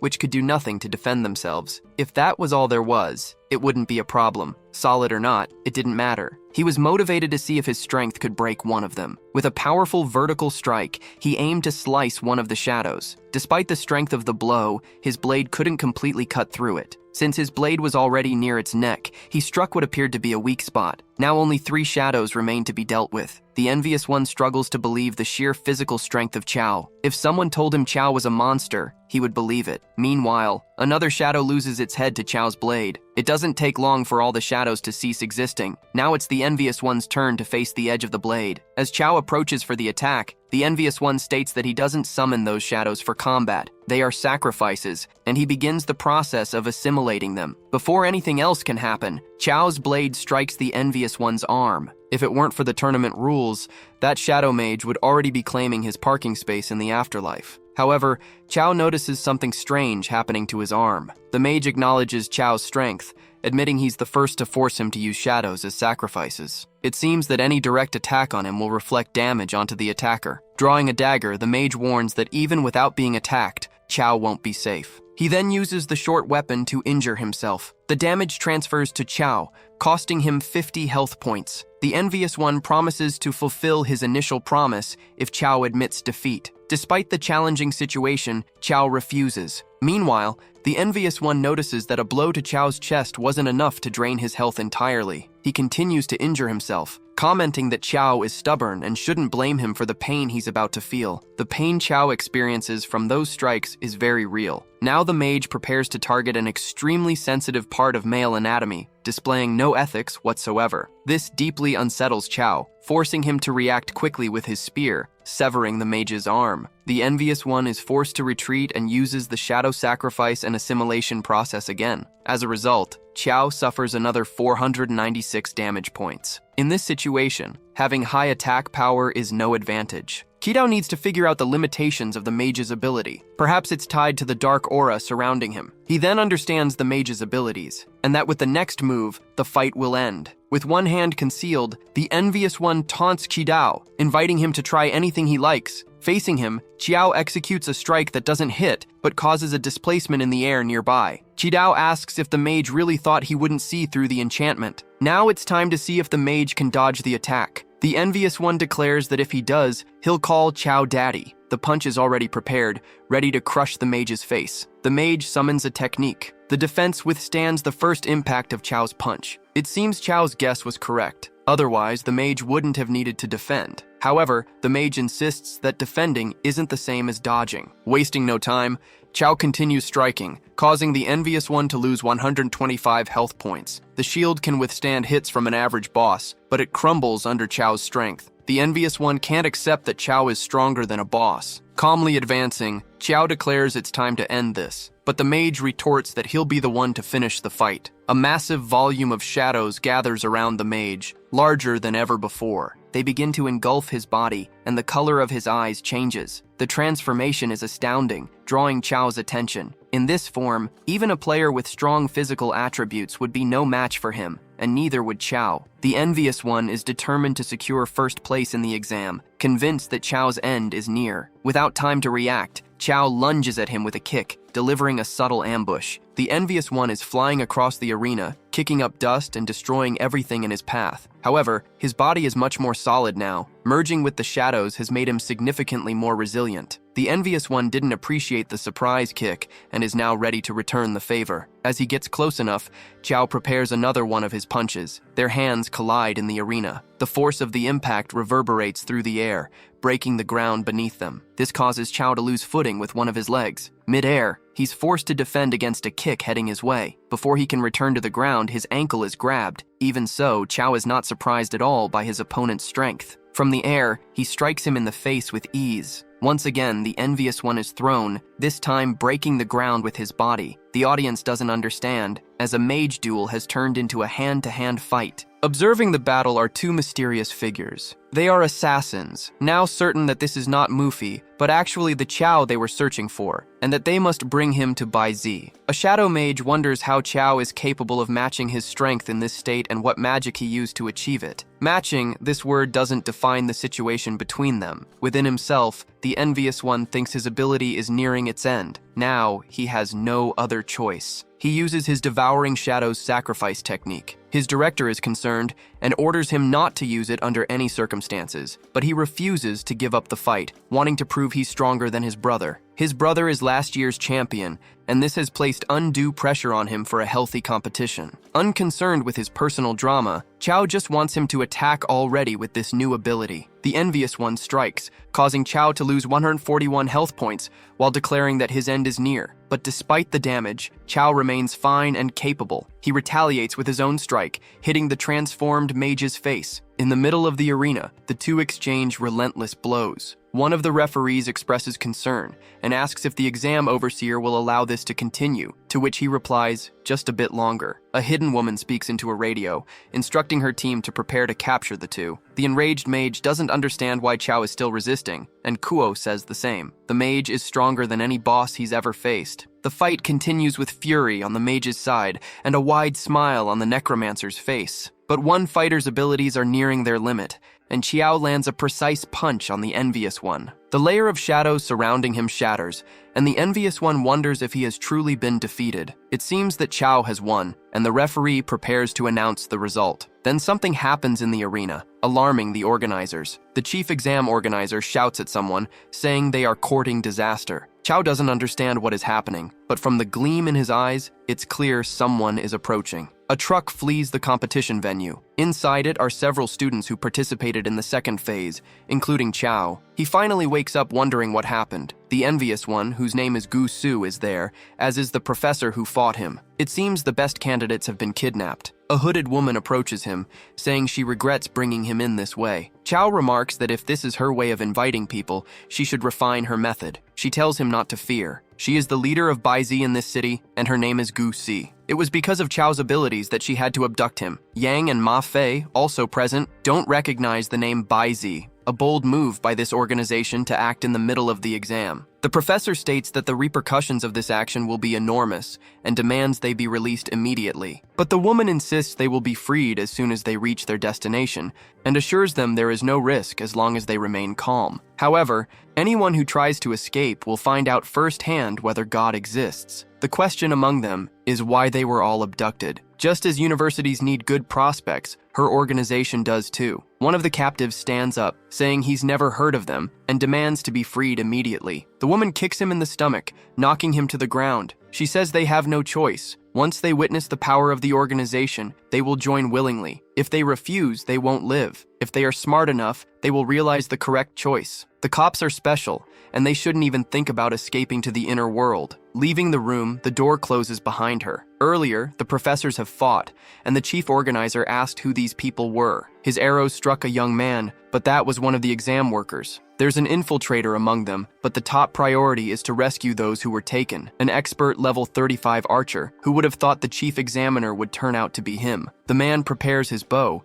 not knowing who the young man is, and the latter says he doesn't intend to reveal his identity. Arrows are fired toward the hostile intruder, but it wasn't his body, it was just a mirage. Distracted, the chief examiner is struck. The young man remarks that the old examiner is hot-headed, a surefire way to meet an untimely end. The rubble covering him flies into the air as he stands up. Soon, the same thing happens to the entire ground around them. As the dust begins to settle, something unfolds. The chief examiner finally frees himself from his restraints. Two of his subordinates arrive to check on his health, and he assures them he's fine, but wants to know where the intruders are. They escape with 10 students, and the subordinates fail to stop them. Hearing this, the examiner demands to know which 10 students were captured. After hearing their names, he becomes deeply enraged. Two directors approach him, explaining that since the captives are prodigies, they are not in immediate danger. This was so well orchestrated that it's no ordinary organization behind it, not in the middle of an exam. Another subordinate approaches, reporting that the same thing happened in other cities. The examiner orders an investigation,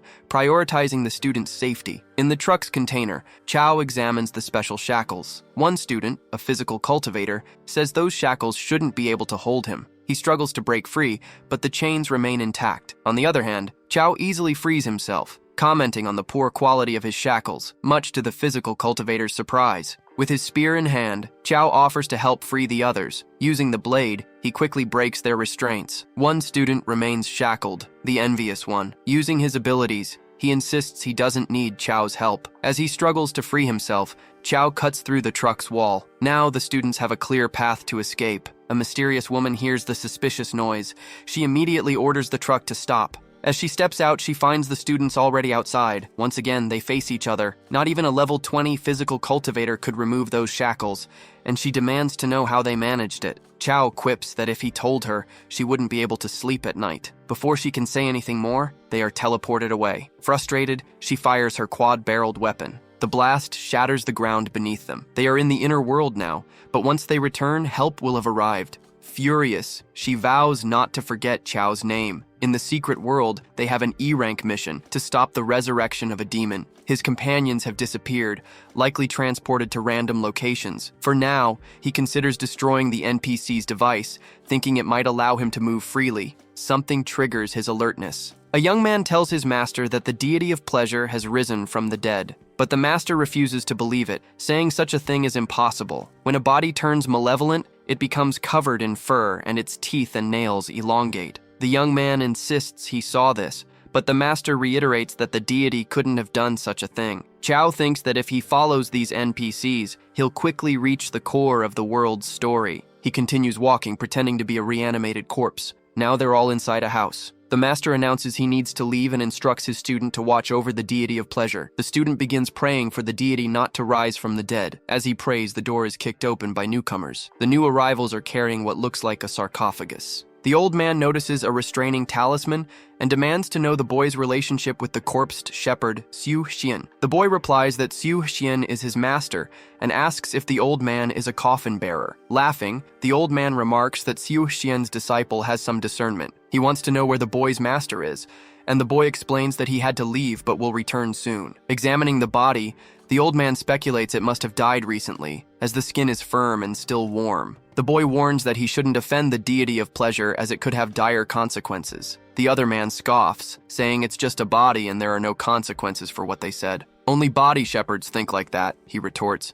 adding that if the man tried anything, he'd make his club sing on his head. But the disciple insists that such actions would be an enormous disrespect. Observing the body, the man notes its fine features, estimating it would be worth a lot of money, and orders Feng Lai to grab it. Hearing the command, Feng Lai moves toward the body, to the surprise of the boy standing there. In response, the boy steps in his way, refusing to let the body be stolen. Ignoring the boy's words, Feng Lai slaps him across the face. The boy declares that if Feng Lai continues trying to steal a body, he'll do everything he can to protect it. Seeing the boy's small size, Feng Lai feels no intimidation at all. Knowing the boy would interfere, he knees him in the stomach. The force of the impact throws the boy far away. The man continues walking, commenting that the boy is too small and fragile to do anything. Q, pretending to be a body, doesn't like what he sees. His reaction is noticed by the boy guarding him, as well as the two men who arrive later. Removing the seal from his head, Q sighs. It's regrettable, he thinks, that Feng Lai harmed the boy over something so trivial. Seeing what they thought was a body moving, the boy exclaims that the deity of pleasure has returned from the dead. Q hadn't intended to intervene but needed to reach the coffin mountain and wouldn't let those two sell him. Sensing an attack, the older man uses a poison technique, but it's completely ineffective as Q's fist meets his face. The older man's body flies through the air, crashing into the hard floor of the house. Only now does he realize that this isn't a body but a living person. Feng Lai assumes it's some kind of trick and is undeterred as he attacks. His club lands squarely on Q's face. Despite the impact, the result is almost negligible, leaving Q surprised. Seeing such resilience, the old man can no longer tell if this is a living person or just a body. Looking at Q's status, even he is unsure. He's a reanimated body with 100 extra defense, but doesn't regenerate health or mana. This is why the body reanimating Bell made him act without a will of his own, and with high health he's fine since he doesn't use mana. The old man orders his disciple to hold Kyo off while he prepares a body suppression technique. Once again, the man moves to attack the reanimated body. Q also prepares to strike, unimpressed. His devastating blow sends Feng Lai sinking into the ground, even though he defended. Feng Lai tells his master he can't hold out much longer and hopes he's ready. The cunning old man had already fled the scene. Feng Lai is upset at being abandoned without explanation. Q tells him not to worry as the old man won't escape this situation. Leaving Feng Lai behind, Q chases after the old man. One strike is enough to permanently retire the elder. Not only the other man remains utterly disheartened by the situation, but Q hasn't forgotten the man either. Smashing his face into the ground, Q gains experience and attribute points for defeating both. Now he's curious about the object they were carrying. It looks like a spirit suppression coffin. With one hand, he opens it to see what's inside. Inside is his companion, the paladin. Of all people, he didn't expect to find someone he knew and recognized her by her slim frame. Waking up, she wasn't pleased to be recognized for that particular trait. Apparently, they're now part of the dungeon mission, which is why they became bodies. The boy nearby can't believe there's another reanimated deity. Taking advantage of his presence, Q addresses him. The boy asks what they need from him, and Q says they need to go to Coffin Mountain, coincidentally the same destination the boy and his master are headed to. After some time, the boy's master returns. The boy claims he captured the deity himself, and the master asks how he could have managed such a feat. They still had a long journey ahead of them. Elsewhere, monks walked with coffins, seals floating around them as one chanted a prayer aloud. Q observed his surroundings carefully. The master spoke to one of them and ordered him to enter, saying the others would arrive soon. Handing a bell to his disciple, he instructed him to take care of the deities. Holding the bell, the disciple shook it gently. In the direction they were heading, there were more bodies of others who had been part of the exam. Yang noticed that two of his friends were arriving. Q felt happy to reunite with him in that place. To the boy's astonishment, the bodies began talking to each other. It seemed impossible that all those deities could be alive. Elsewhere, the elders were gathered, and one of them asked if they were all prepared for the deities of pleasure. This was the 5th time they were summoning the spirits, and he hoped they were all adequately prepared. That night, they planned a venture into the emperor's tomb. As the night progressed, a moon rose high in the sky, illuminating the area. The monks' procession continued its journey. They all gathered now in front of the emperor's tomb. The cold night wind blew through them. With all the deities present, one of them asked if they could leave now. The head monk asked the speaker where he intended to go. Confused, the monk asked what he meant by that. The time had come, and the supreme ruler would return. With the bodies there, it was time for the divine emperor to descend. Using human blood as a sacrifice, they welcomed the emperor. Hearing these words, the monks were horrified. They hadn't known they would be used as sacrifices. Trying to head monk was futile. Those who valued their lives were urged to flee while there was still time, but escape was impossible. They weren't going anywhere now. The entire area was surrounded by reanimated bodies. The zombies not only attacked the monks, but also prevented their escape. These were corrupted bodies, and the old monk realized the head monk had planned all this. Seeing the chaos, Ju asked Gao what they should do. They needed to prevent the demon's resurrection. Perhaps this was the figure the monk referred to as the divine emperor. If that were the case, they had to attack, and so they began, taking down the corrupted bodies. The head monk noticed that the bodies had entered the tomb, finally allowing the emperor to return. Examining the ongoing battle more closely, doubts arose about the bodies. They seemed alive. Enraged, the head monk grew increasingly agitated, furious at the interference with his plans. Using his brush, a malicious elder began chanting an incantation. Meanwhile, Chiao was surrounded by corrupted bodies. Feeling his movements slow, he realized his body was succumbing to an incantation affecting reanimated corpses. Armed with his spear, he prepared to strike at the source of the spell. A spear was thrown, piercing through several bodies toward the malicious elder, but the elder continued chanting. As the spell concluded, he commanded 10,000 hidden bodies. Feeling the ground shift beneath them, Chao's companions were terrified. In truth, something had happened, and none of them could move. They should be frightened, though, as their bodies were the perfect nourishment for the Emperor's return. The situation was dire. If it continued, the demon would be revived at any moment. Looking at the monk who had accompanied him from the beginning, Chiao reminded him they were there to stop the demon's resurrection. Hearing this, the monk refused to believe it was a demon being resurrected. The demon of their legends burned everything around him. One of the 4 great ancestors of the corpses, the dry demon. Whether it was human, corpse, or deity, the most important thing now was to stop the resurrection. Using his magic, the monk removed the curse restricting him. For a short time, spells affecting reanimated corpses would have no effect on him. That was enough. As long as he was there, the demon wouldn't leave its tomb. Looking at the other monks, the elder asked what they were waiting for. Pulling themselves together, they began freeing all the reanimated bodies. Desperate, the malicious elder declared that no one could stop the resurrection of his master. Chiao was confident he could, striking the elder with all his strength. The elder's body lay motionless atop the objects that had stopped him. Now, under no circumstances could the sarcophagus come into contact with human blood. It was too late. The evil elder's blood had made contact with him. An evil hand burst from the ground. The dragon's breath was being born once more, and the system alerted them that the demon had been resurrected. Their mission had now changed. Mephis stared at the ethereal figure that appeared before them, amazed. The same astonishment was reflected on the others' faces, except for Chiao. They now mean to defeat this demon as the mission difficulty had risen to level D, an epic level boss at level 20 with 4,000 health and 223 strength. Some of the monks present began to flee, realizing there was nothing they could do against the demon. The demon's eyes locked onto one of the fleeing men. He quickly chased after him, the man's utter despair. Not far from him, the demon noticed a young man nearby. The man approached Chiao, hoping to distract the demon so someone else would be targeted instead of him. Understanding what happened, Chiao grew furious at the cowardly monk. Now the demon stood before him, ready to attack. But before it could do anything to Chiao, he struck it head-on. The demon flew as if it had wings. After slamming into a wall, it briefly recovered. From its mouth, it released a poisonous mist. The mist passed by Chiao, nearly hitting him directly. Ju warned him that it was highly toxic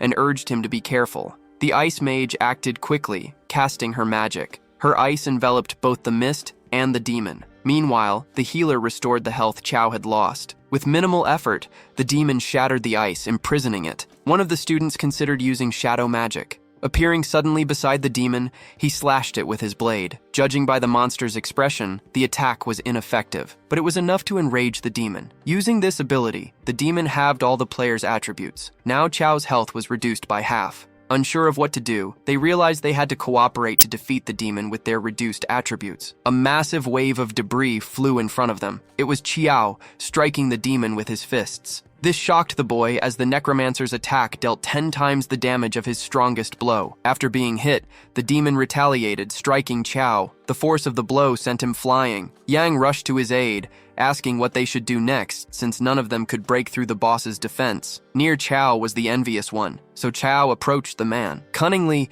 he kicked him toward the demon, forcing him to act. The shadow mage was nearly upon the demon. Realizing he needed to respond, the mage summoned his shadows. Before being struck, he conjured a barrier to protect himself. Watching this, Chiao hadn't expected such an ability to be so useful in this situation. The monster fought against the shadow mage. Finally, the student used his shadow sacrifice ability. This allowed him to take the demon's blow directly. The impact was so strong that the ground beneath his feet gave way. On the front lines, the shadow mage continued enduring the demon's retaliation. Meanwhile, the other two mages prepared their spells. The professor announced she was almost ready. Once her spell was charged, she unleashed a powerful ice magic. Simultaneously, Yang cast his restriction magic. The resurrected demon was struck by both spells. Chiao was impressed by Gusu's resilience as he continued enduring the demon's blows. Yang declared he was out of mana now. Everything depended on Chiao. Chiao advanced swiftly toward the boss. His hand was about to strike the hideous figure's face. The blow was devastating. The demon's face was utterly disfigured. As if one hit weren't enough, Chiao continued to pummel him relentlessly. The barrage of punches was so intense that the demon resembled a defenseless child. After taking such a beating, the demon finally decided to fight back. Now it screamed in outrage, declaring that not even its father had beaten it like this. It was time to return the blows in the cruelest way possible. Unlike the demon, Chiao didn't stand still waiting to be hit. He quickly counterattacked. Once again, the demon's body flew into the nearest wall. Slowly, it got up to, but it was futile. Chiao was already upon it, ready to end its life. But the monk says Chiao cannot do it. He must be the one to handle it. However, words are incapable of stopping a body descending from the air, and the demon's face slammed into the ground once again. The mission was completed, and Chiao's performance was rated as A. In addition to the attributes and experience gained, he leveled up once more. Finally, the monk reveals that anyone who kills the demon will be cursed. As they converse, the demon's body begins to slowly disappear. A reddish mist forms from what was once the body, and the monk warns Chiao to be careful with it. The mist coalesces before him. The system nullifies Chiao that he is now cursed and will die in 30 days. He asks the monk if there's a way to reverse it, but the monk says there's nothing about this in historical records. His friends ask if he's all right, and he says yes,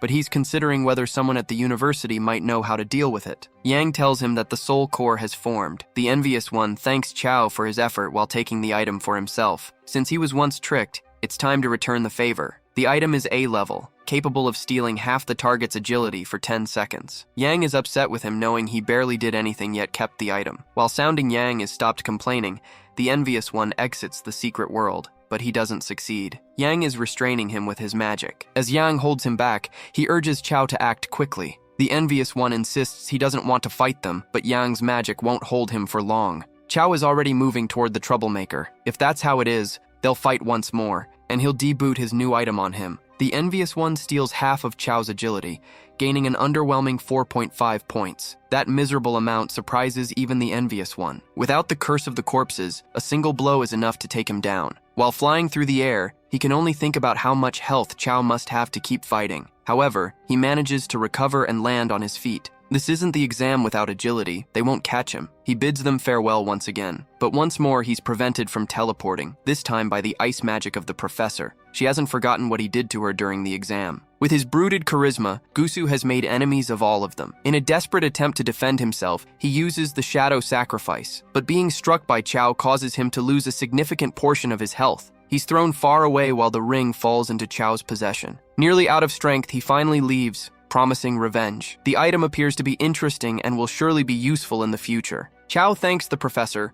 who warns him that the envious one is vindictive and he should be careful with him. With that, they all teleport out of the dungeon. Chiao is now level 12, incredibly strong, and with lots of health. Back in the real world, a rescue team is waiting for them. Not far away, the chief examiner is relieved that they've all returned. The directors gather with the rescued students. The examiner promises them an explanation for what happened. None of those responsible will escape justice as the incident was extremely serious. For safety reasons, the exam is suspended and the students will be escorted back to their universities. Before parting, the professor reminds Chiao once more about the envious one, but Chiao assures her he's immune to troublemakers. In a castle shrouded in night, a woman kneels before what appears to be her master. She reports that they escaped from the secret world. The master has encountered Chiao before and found nothing remarkable about him, but now he realizes Chiao is indeed the son of Chiao An-King. He's growing more interested in this young man. At Chiao University, life goes on as usual. The bus carrying the students has just arrived. Chiao and his friends step off the bus after their journey. They are greeted by Professor Peng,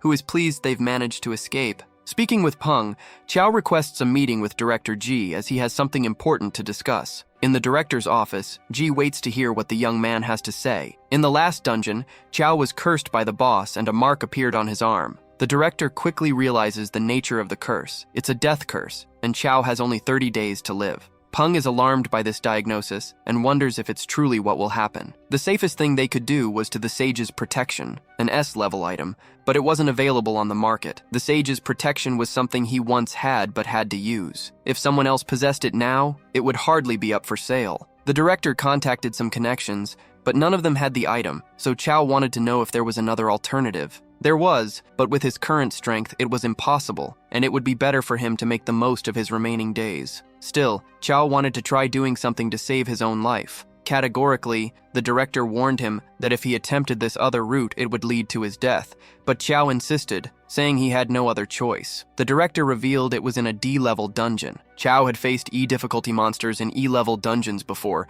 but a D-level dungeon was entirely different. There was no comparison between them, and anyone entering D-level dungeons was already at the intermediate stage. Even though his equipment wasn't low-level, Chiao began hiding his items. The director clarified that he had no interest in a student's loot. However, Chiao wanted to know what dungeon it was because he intended to go there. Hearing these words, the director grew irritated. Releasing his energy in the room, Chiao took 500 damage without the professor moving a muscle. His eyes burned as if they were being cut. Even so, to the director's surprise, the boy was still standing, unlike the other professor in the room. This prompted him to ask once more for the dungeon's name. Before answering, the director healed the student's health. "It's the Lake of Purification," he said. Entering this lake could cleanse all negative statuses a player had. Chiao thanked him for the information, and the director urged him to be cautious since no beginner stage players were found there. Chiao promised to be careful and said he understood everything. After the conversation, he announced he was heading to the dungeon, but the director asked him to wait a bit longer. He handed him an item to wear, explaining it would help him in that place. Looking at it, Chiao was impressed. The item increased strength by 30% and granted resistance to mind control. It was an incredibly valuable item, and the director emphasized that it was on loan and must be returned. Thanking him for the assistance, Chiao set off toward the Purification dungeon. Finally, he stood before the portal leading to it. To enter the dungeon, he would be placed on a team with other players. Inside the dungeon, the group was welcomed by the system. They were instructed to follow the rules. If they heard something calling them from behind, they must not turn around. Caution was required of anyone who disappeared for more than a minute, and they had to memorize the habits of others. If they heard something whisper in their ear, they were to curse at it until the voice stopped. If a stranger appeared and asked questions, they must not respond. According to some players, the place was safe and accidents were rare. However, one of them argued that it wasn't safe at all and that people frequently died there. Following protocol, a young woman introduced herself as Qin Kum Shui, a level 22 water mage. Next was Chao Xiao, also level 22, a blade master. The other three members were another mage, a blade master, and a sword master, the last of whom was the only level 25 player. Finally, Chiao introduced himself as a level 13 necromancer. The man with glasses couldn't believe a rookie was with them and claimed he would slow them down. Another member added that Chiao would only hold the group back, but the swordmaster said he might be useful if he could summon enough undead, while the man with glasses joked that she must be interested in him. She brought her sword close to his mouth and threatened to cut his tongue out if he continued talking nonsense. Apologizing quickly, the man backed off. Mocking the situation, Chiao remarked that being handsome wasn't a crime. The women invited him to join them, and he obliged. The man with glasses harbored resentment and planned to take revenge on the woman later. The lake's location was at the forest, and they aimed to reach it without breaking its rules. Calling him little brother, the mage asked Chiao why he was there. He took a moment before responding. Before him appeared a figure identical to himself. The Blade Master demanded to know why there were now 7 people in the group. Now there were 2 necromancers in the team. None of them could determine which one was real. Caught in this dilemma, the man with glasses suggested they eliminate both. The mage proposed that the one capable of using necromancy was the real one. The copy began summoning undead. This is problematic because no one would believe a necromancer unable to use magic. Either way, Chiao didn't appreciate being copied, and he's ready to eliminate his copy. It is easily sliced apart, surprised by the young man's strength. Losing its form, the monster is revealed to be a mass of tree trunks. Now it's determined to take down the real necromancer. But its attack is ineffective, and Chiao cuts it down with his spear effortlessly. It's a common spirit, and defeating it might yield something special. The blade of his spear absorbs something. He informs his group that something has happened to the blade. Now curious, they ask how he wields his spear as a necromancer, and how he defeated a level 22 monster so easily. He explains that he's had an extraordinary body since childhood. As he continues his story, bluish flames appear near them. A spirit has emerged from the ground. Chiao warns everyone to stay alert, but the spirit enters the body of the sword master. Instantly, she falls under its influence. She delivers a strike to the necromancer, inflicting 1,000 points of damage. Observing the damage dealt by an intermediate stage player, Chiao is thankful for his high health. Otherwise, he'd be finished. The sword master continues trying to attack her companions. The others argue they need to take her down or they'll be next, but the mage casts a water spell. It envelops the sword master, trapping her. The other 2 plan to finish her off quickly, but with little effort, she breaks free from the watery prison. She's ready to continue her assault. This catches the other 2 players off guard. Chiao is already behind her, prepared to act. He strikes her in the face with one of his blows. With the force of the impact, she falls unconscious to the ground, and the spirit leaves her body. The bespectacled guy is utterly shocked by the boy's strength. Hovering above the body, the spirit is now visible. The mage orders everyone to attack it immediately. Wielding his spear, Chiao wastes no time. He drives the tip of the spear into the spirit. There's no longer any trace of the spirit, and even the strongest among them couldn't resist. Finally, the swordmaster regains consciousness, hated by the mage. With things calmer, the mage restores the health she had lost. Once the spirit entered her body, she lost control of her actions. It was time to move forward, and Chiao advised everyone to be more cautious. The swordmaster thanks him, admitting that without him, the others might have killed her. Chiao replies that the dungeon is about helping one another. Noting how painful his punch was, she asks how a necromancer is so strong. Once again, he says he's always been strong. The group continues advancing through the forest, but the 2 men lag behind, frustrating the bespectacled one. Hearing something suspicious, they turn around. There's a massive monster behind them, asking if it looks more like a human or a god. It's a rare level 29 monster. Repeating the question, the bespectacled one answers that it doesn't look like either. Before he can continue, the monster attacks them. Though caught off guard, they manage to defend partially. The bespectacled one wonders why the monster is so aggressive, but the other guy tells him to stop asking questions. It's the forest's rule. Frustrated, the bespectacled one goes on the offensive, but the monster's agility surpasses his, and it lands a blow first. From the flank, the other guy attempts an attack, but as his sword strikes the monster's head, it shatters into pieces. He struggles to believe what he's just witnessed. The monster opens its mouth and begins to suck something in. A yellow mist creeps toward him. Besides having an exceptionally foul stench, it's poisonous. The monster grins maliciously at both of them. A flurry of strikes is unleashed. Further ahead, Chiao asks if the others heard that noise. The mage says it sounded like someone was fighting. The 2 men are no longer with the group and have likely encountered something. They search for them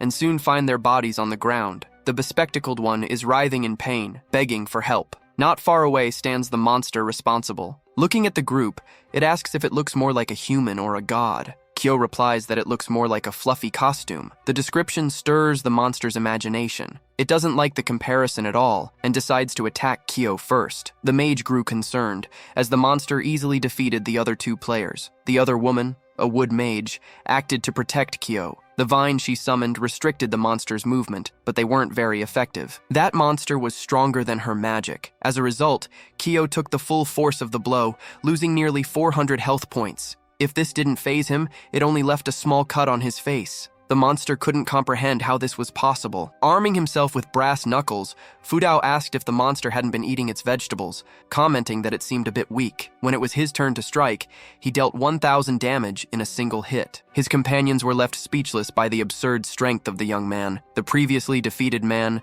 now somewhat recovered, also couldn't believe he was so powerful. The impact of his strike sent a wave of debris flying from the forest floor. To Chiao, this forest seemed full of amusing things. The monster was finished, while his companions were terrified of the monster traveling with them. They suspected he must be possessed by something. That made them apprehensive, as Chiao did not hesitate to use necromancy to kill. The women exchanged glances, somewhat pensive about what had occurred. Chiao returned to them, asking if everything was fine, but some people were clearly disturbed by what they had witnessed. The man with glasses told him not to come closer, which Chiao could not understand. Pointing his sword at him, he asked if he was a monster, as there was no way someone at his level could defeat a level 20 creature with bare hands. However, if he were a monster, he wouldn't have bothered to save them. Even so, the man with glasses believed it was all an act. The forest was too confusing, and if Chiao could not prove he was human, he should leave the group immediately. The women defended him, saying he was being helpful and assisting them. But the other man was also intrigued by such an extraordinary ability. Summoning an item,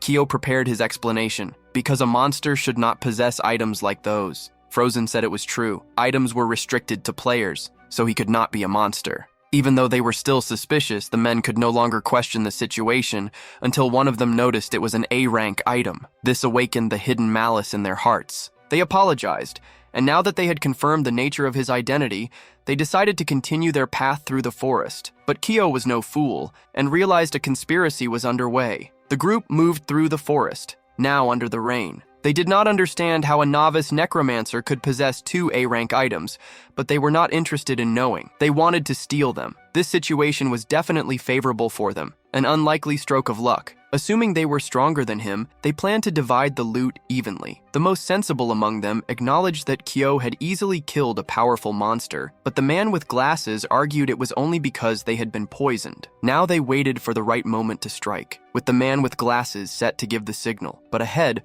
Frozen noticed something, causing the group to become alert. She pointed forward, trembling with fear. There was an expanse of creatures ahead, as if they were zombies. Many shadows appeared, resembling spirits. One of them speculated they were the souls of those who had died there, and could not imagine this dungeon would be so terrifying. The coated woman urged them to come to her quickly. It appeared to be an altar with some inscriptions written on it. Deciphering the message, the black-haired woman stated that only through the sacrifice of a living being could they complete the dungeon's task. Furthermore, she explained what those wanderers in the lake were. They were slaves, the fate of those sacrificed, condemned to remain in prison there forever. The idea of making a sacrifice was not well received by everyone. For those intending to rob the necromancer, this was the perfect opportunity. They immediately advanced toward him with the intention of killing him. Frozen was shocked, not understanding what they were doing. It pushed Chiao, claiming they were merely completing the dungeon's task. That deeply infuriated him, as he had even saved them before. The man with glasses stated there was no loyalty in a dungeon. Once they left, they would be strangers again, and it was Chao's fault for being too weak. Now, Chiao stood at the center of the altar. The man with glasses ordered his accomplice to activate the altar, but he had no idea how to do it. Asking the long-haired woman, she replied that she was under no obligation to tell him anything. Enraged, she said he would deal with her later. Since it was a sacrifice, they decided to kill Chiao right there to avoid any mistakes. The director had warned him, but Chiao did not expect to encounter such despicable people so soon. To them, Chiao was just a necromancer incapable of summoning the dead, a failure who posed no threat to them. The women did not know what to do, and the long-haired woman declared that Chiao had helped her, so she would repay the favor. The two fools charged fiercely at someone they believed to be weaker than them. Chiao emanated his powerful aura, ready to erase the extras from existence. It was only a matter of time before they realized they were merely extras, as their attacks on Chiao were utterly ineffective. A powerful blow was effortlessly parried by his spear. Even so, they tried to intimidate Chiao, demanding he hand over his items, promising his life might be spared. Now he was almost amused to discover they were actually after his extremely valuable items. Then he repelled the fool far away. But the spectacle clown knows the situation is no longer so favorable,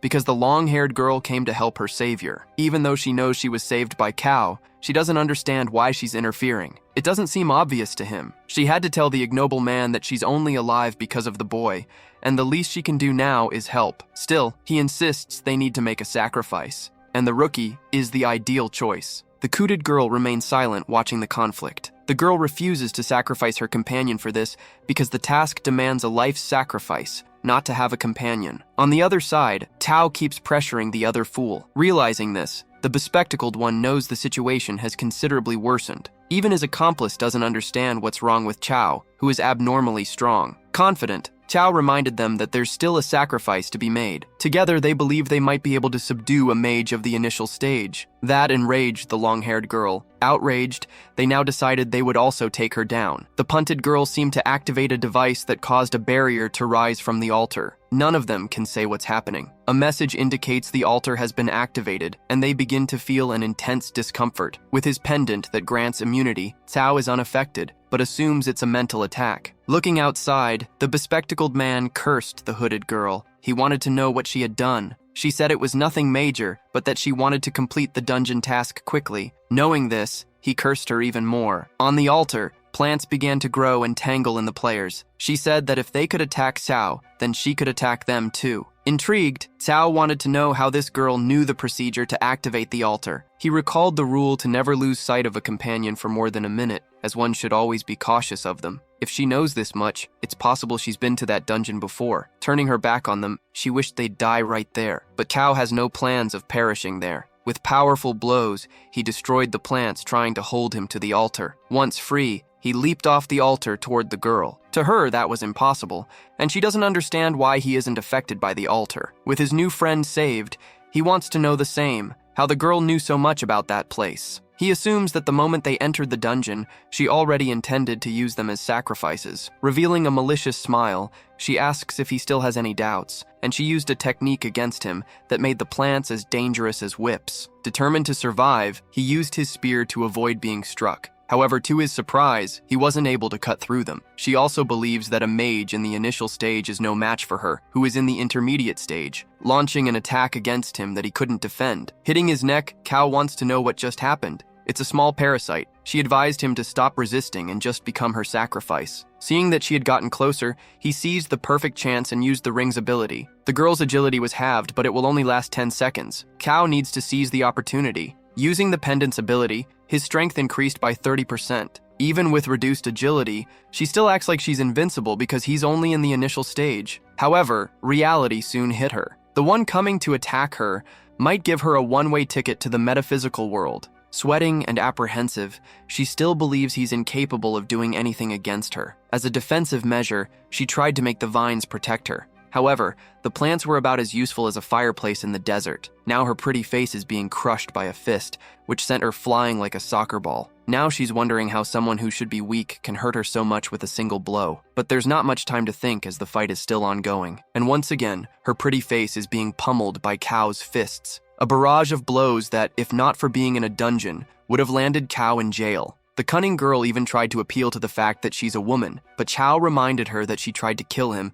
and he's just returning the favor in kind. Even though he was right, his new companions were a bit frightened. The beating session lasted longer than planned, and the ring's effect wore off. The hunted woman gained distance to avoid continuing to take a beating. Even without the ring's blessing, from the beating she took, she might be unable to keep fighting. Wounded and with her pride shattered, she said she wouldn't forget Cao. She teleported away, saying this wasn't over yet. However, if it weren't for the pendant given by the director, things could have been much more complicated. Turning to his companions, he told them they were safe now, though they were still a little shocked. They wanted him to stay away, and Chiao said it wasn't his style to hit women. That was an exception. Returning to the altar, they noticed that the two who had been there must have become sacrifices. Cao summoned his spear, and one of the girls wanted to know what he was going to do. He said that altars shouldn't exist. For a moment, they were intrigued by what he was doing, but he was absorbing the altar's life energy, gaining attribute points and experience. With the destruction of the altar, he leveled up and gained more attribute points. It was a significant reward, which explained why that woman wanted so badly to sacrifice the others. Even so,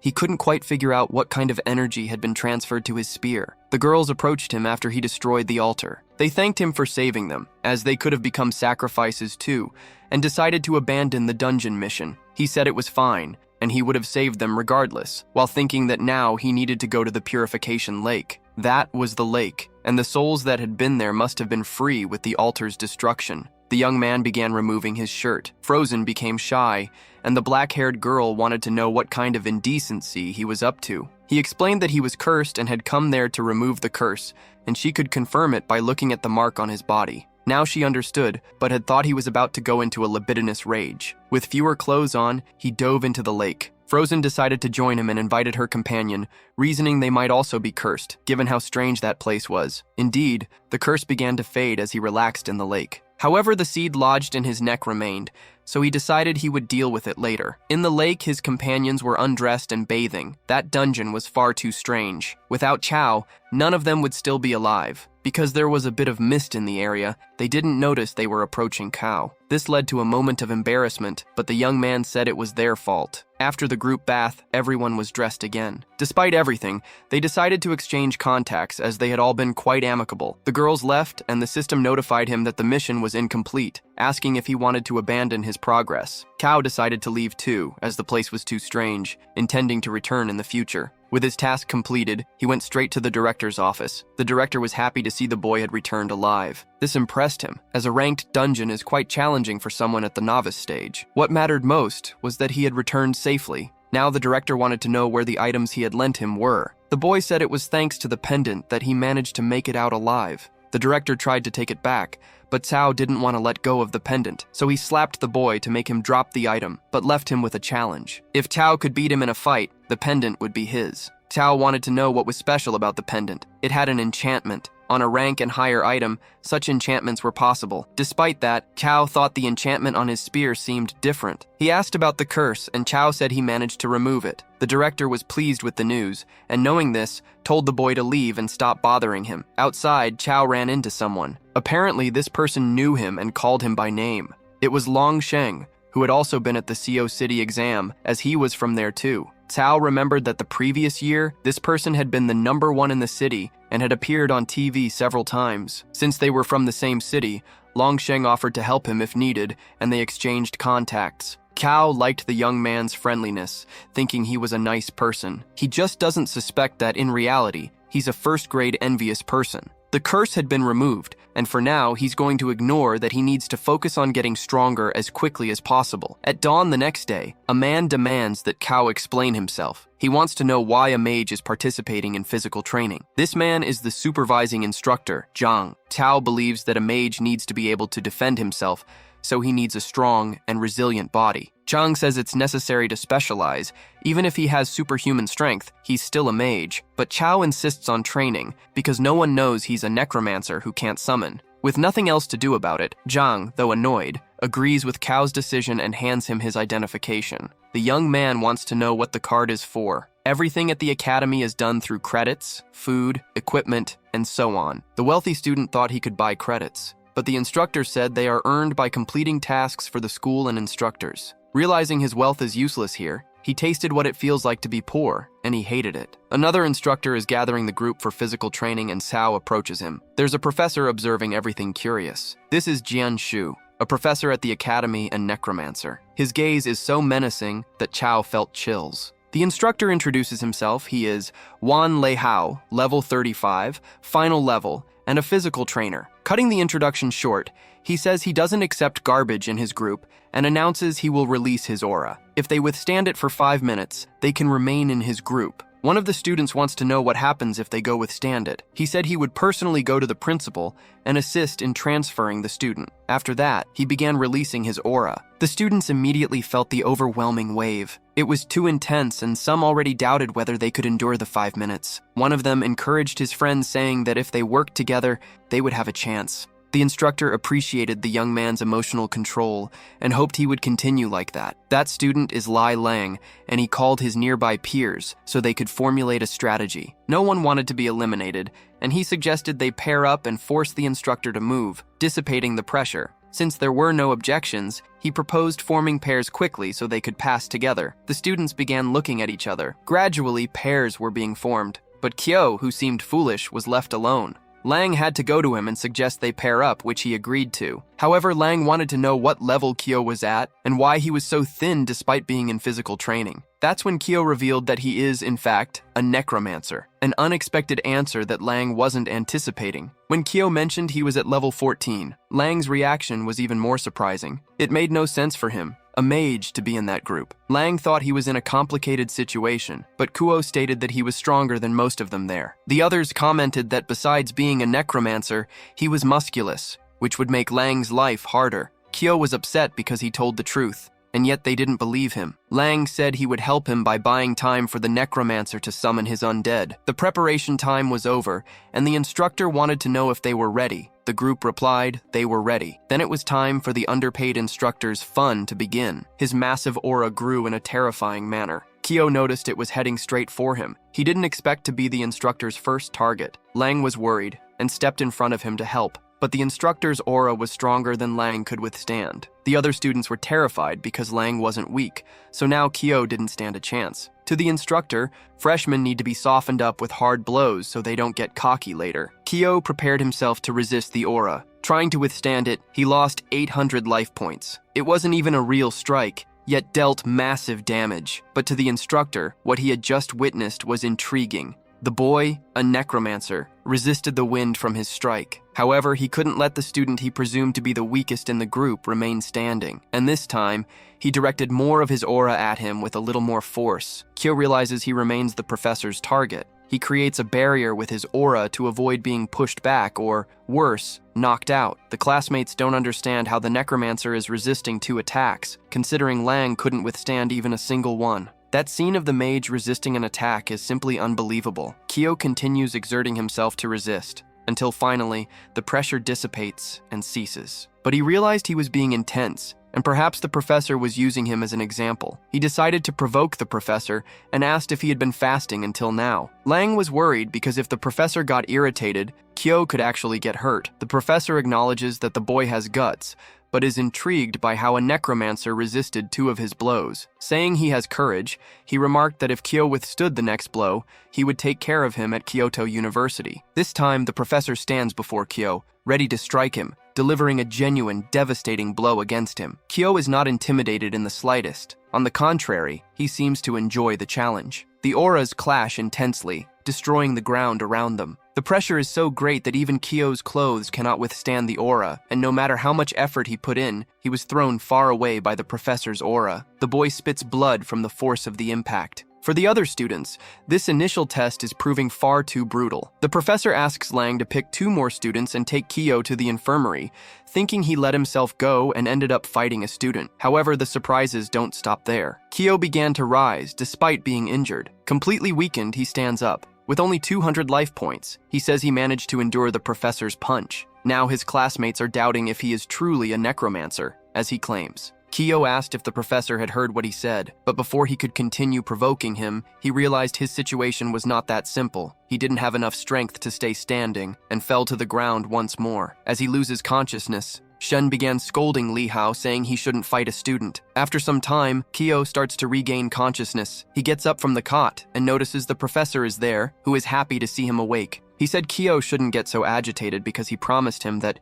if he resisted his blow, he would take care of him at the university. Shen said the boy doesn't need his protection and told him to go find something else to do. The two argue as one claims he is his student for passing the test, while the other insists that despite this, he is still a necromancer. But with a body as resilient as that, it doesn't matter if he is a necromancer, he should remain in his class. Shen wants to know why a necromancer like him joined the physical training group, and Chiao says he thinks it suits him better. Irritated, Shen said he was wrong, very wrong. Behind him, an enormous portal appeared, and from it, the paw of a massive creature emerged. Chiao watched in awe as now what dragon was in the infirmary. Shen asked if it wasn't much cooler to have his own army, rather than rely on brute force to win. The other professor was not impressed by this. Shen said that if Chiao were his student, he would teach him everything, and one day he might even summon a dragon with a simple hand movement. But they don't know that his spiritual power is 0, which prevents him from summoning even a skeleton. After all that explanation, he declined Professor Shen's invitation. Though disappointed, Shen decided to understand the student. Before leaving, he left his card with Chiao, saying it would make it easier to find him if he ever wanted to. Leaving through the portal he had opened there,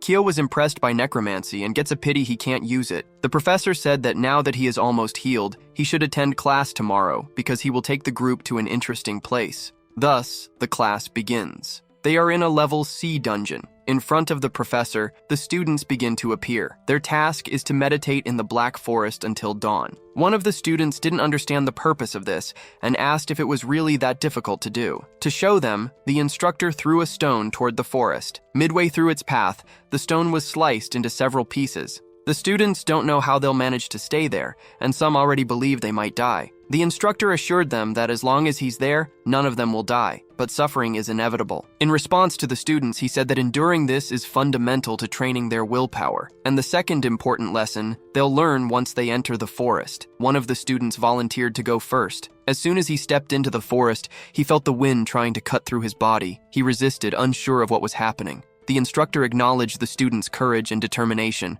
calling him promising, but he wanted to see how long he could endure. Seeing that the student was already experiencing the forest's benefits, the instructor encouraged the others to enter as well, asking if anyone had a defense stat below 100. Chiao wanted to know what would happen if someone's defense was below 100 points. The instructor replied that in such a case, the student would likely die, but to the instructor, Chiao shouldn't have any difficulty, unaware that Chiao only had 6 defense points. Noticing the boy's state, the instructor asked if he had strength without defense and how he withstood his attacks. Chiao explained that his health points were exceptionally high. He said they were 4,000, and it took the instructor a moment to process what he had just heard. When he learned Chiao had 4,000 health points at the initial stage, he was stunned. Now the instructor questioned whether Chiao was truly a necromancer or some kind of humanoid boss. Entering the forest, Chiao began to lose health points little by little. That place gradually increased defense stats over time. Looking around, he noticed everyone was focused on increasing their own defense.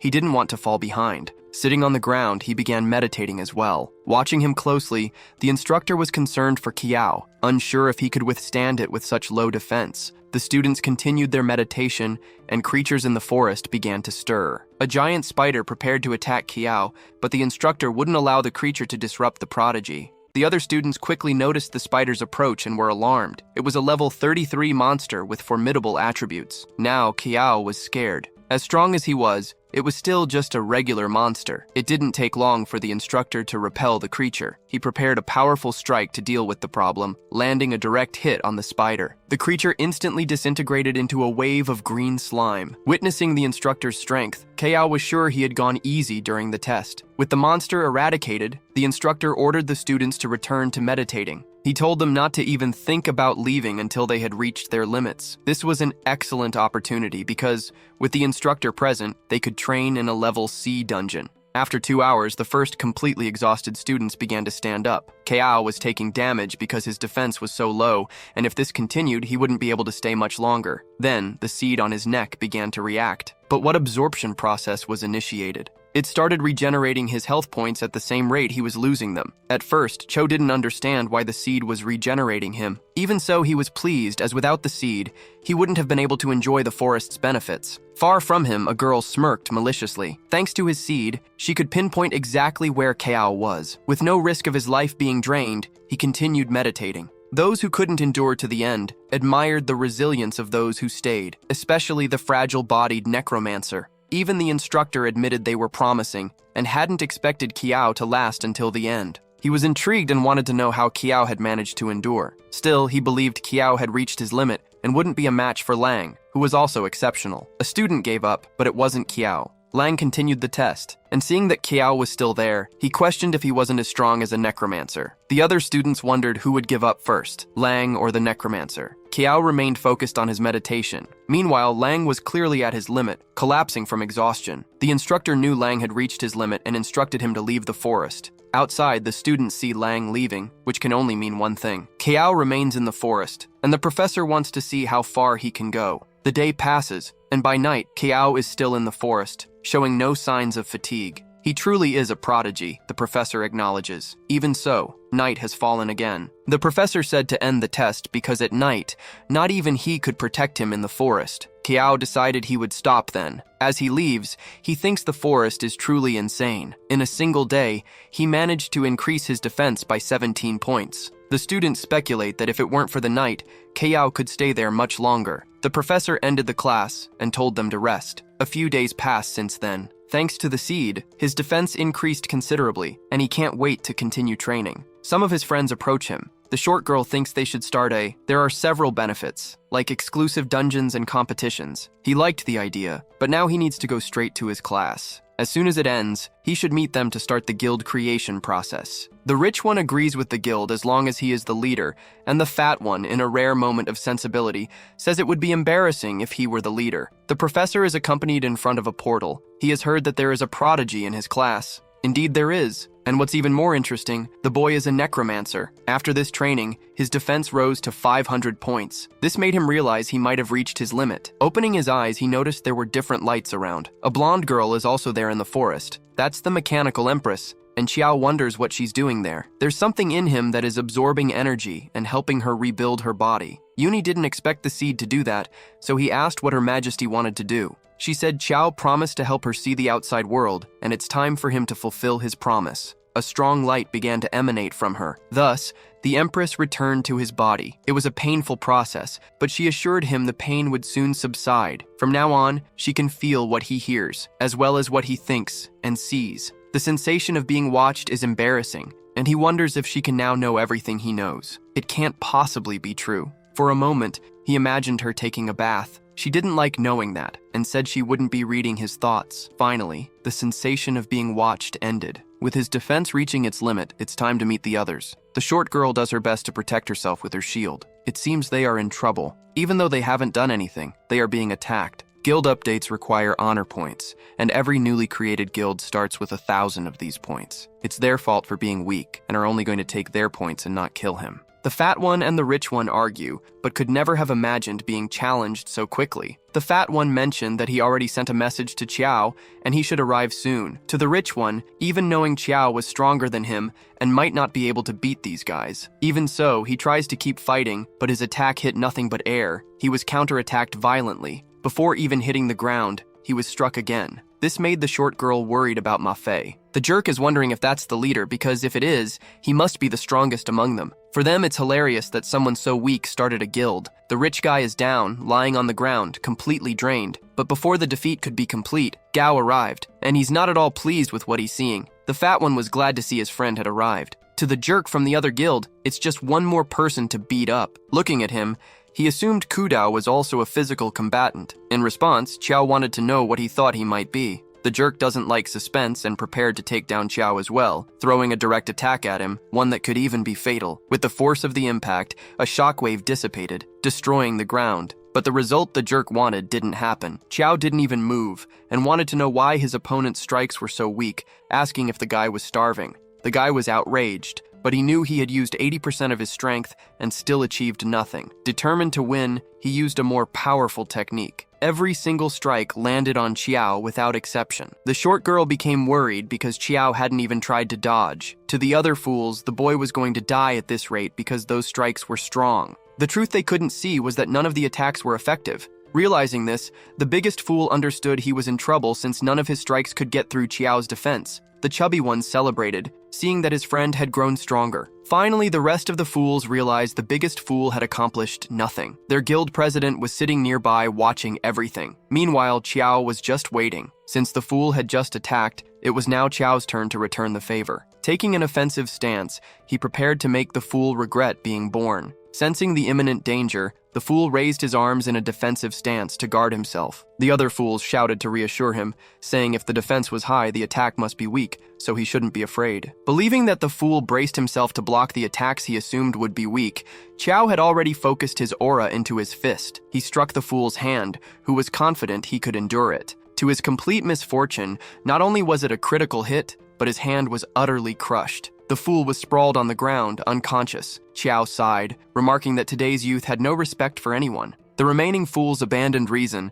and in rage believed they could take down the protagonist together. But their president intervened, ordering them not to even try. He said none of them stood a chance against this person. The lead fool approached Chiao. From his aura, he could tell Chiao was at least at the intermediate stage. This was Luto, and he wanted to know if the man before him was the leader of the Killing God Guild. From a distance, Mephi declared that he was indeed the leader, and that the name had been his idea, a truly irritable narcissist. Ludo suggested settling everything with a fight, where the winner would receive the honor points. To Chiao's friends, this was absurd, as an intermediate-level player was challenging someone at the initial level. Ludo asked what Chiao thought of his proposal. Chiao accepted it without hesitation. The moment he heard that, Ludo rushed toward him. But the protagonist managed to block the sudden strike. From the impact, Chiao recognized that his opponent's attributes were physical. Ludo drew a dagger he had hidden. He slashed, nearly hitting Chiao. The blade's edge grazed his face this time. That strike injured his eyes. Chiao hadn't expected it, but his opponent was an assassin. The dagger was poisoned, which is why he couldn't see now. From afar, the short girl called him a cheat. But for Luto, the goal of combat is to win.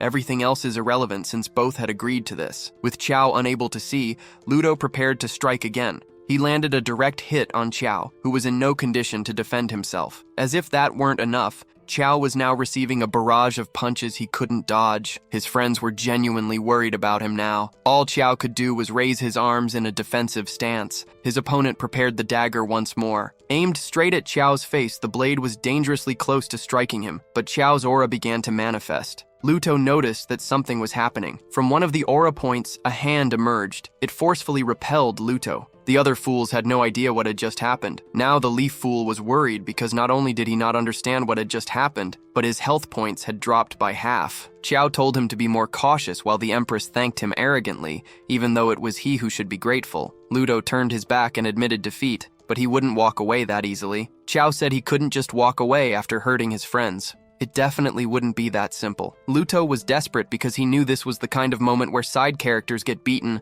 as if they didn't have a mother. Chiao smashed his face with a single punch. It flew so far that if he had wings, he'd still be gliding now. In disbelief, the fools are terrified by this outcome. Even so, Ludo gets up, outraged by what just happened. He knows that strange thing is gone and must have exacted a high price for it. Opening his mouth, he launched a few needles at Chiao. Seeing them approach, Chiao didn't even bother to dodge. With a single motion, he destroyed them all. But that was risky, and Chiao realized he was poisoned. Full of anger, not poison, he went over to beat the jerk up for it, delivering blows, all of them, without exception, to his face. Taking the hits, the proud fool still has time to wonder how or why he is getting beaten by someone on the lower level. He took advantage of an opening to retaliate and give his battered face a break. This time, he launched several needles. Chiao didn't make the same mistake and dodged the danger, but the jerk hadn't stopped launching needles. A rain of them was coming down from above. Chiao couldn't dodge them all. Using his hands, he did his best to avoid being hit. Taking advantage of Chiao being occupied,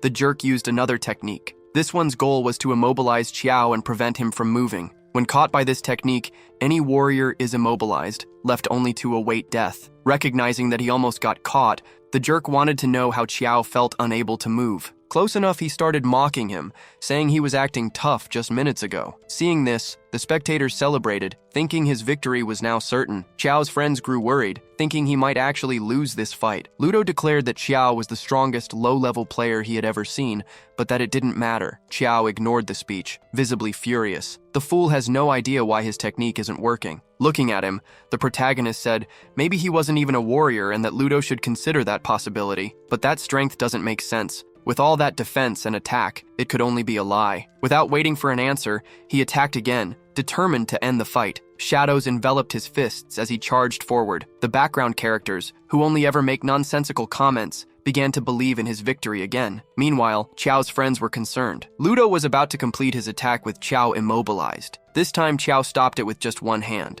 Once again, Ludo was about to be beaten. The first thing Chiao did was soften his abdomen with a well-placed kick. Then he sent him off to the orthodontist. The fool kept making excuses, refusing to accept he was weaker, while Chiao continued insisting he wasn't a warrior, but rather a necromancer, just with a slightly stronger body. Ludo spat blood from the blows, reflecting on how he was miserably losing to a mage. His face softened once more. His henchmen rushed for his aid, as he was utterly destroyed. If he'd taken any more of a beating, he might have ended up bald. Still not satisfied, Chiao wanted to know who would be next. The fools raised their hands, surrendering. The guild war ended, and Chiao's guild earned honor points for the victory. He went to his friends, and together, they celebrated their win. They only had minor injuries, and a few days of rest would be enough, but they were worried about Frozen. Her shield had broken. Since he no longer needed defense, they could visit a dungeon to find her a new shield. Asking the Empress, he wanted to know if there was a dungeon with more shields, and she said there was one. She just didn't recommend he go there, as he wouldn't be able to handle the monsters. Chiao felt challenged,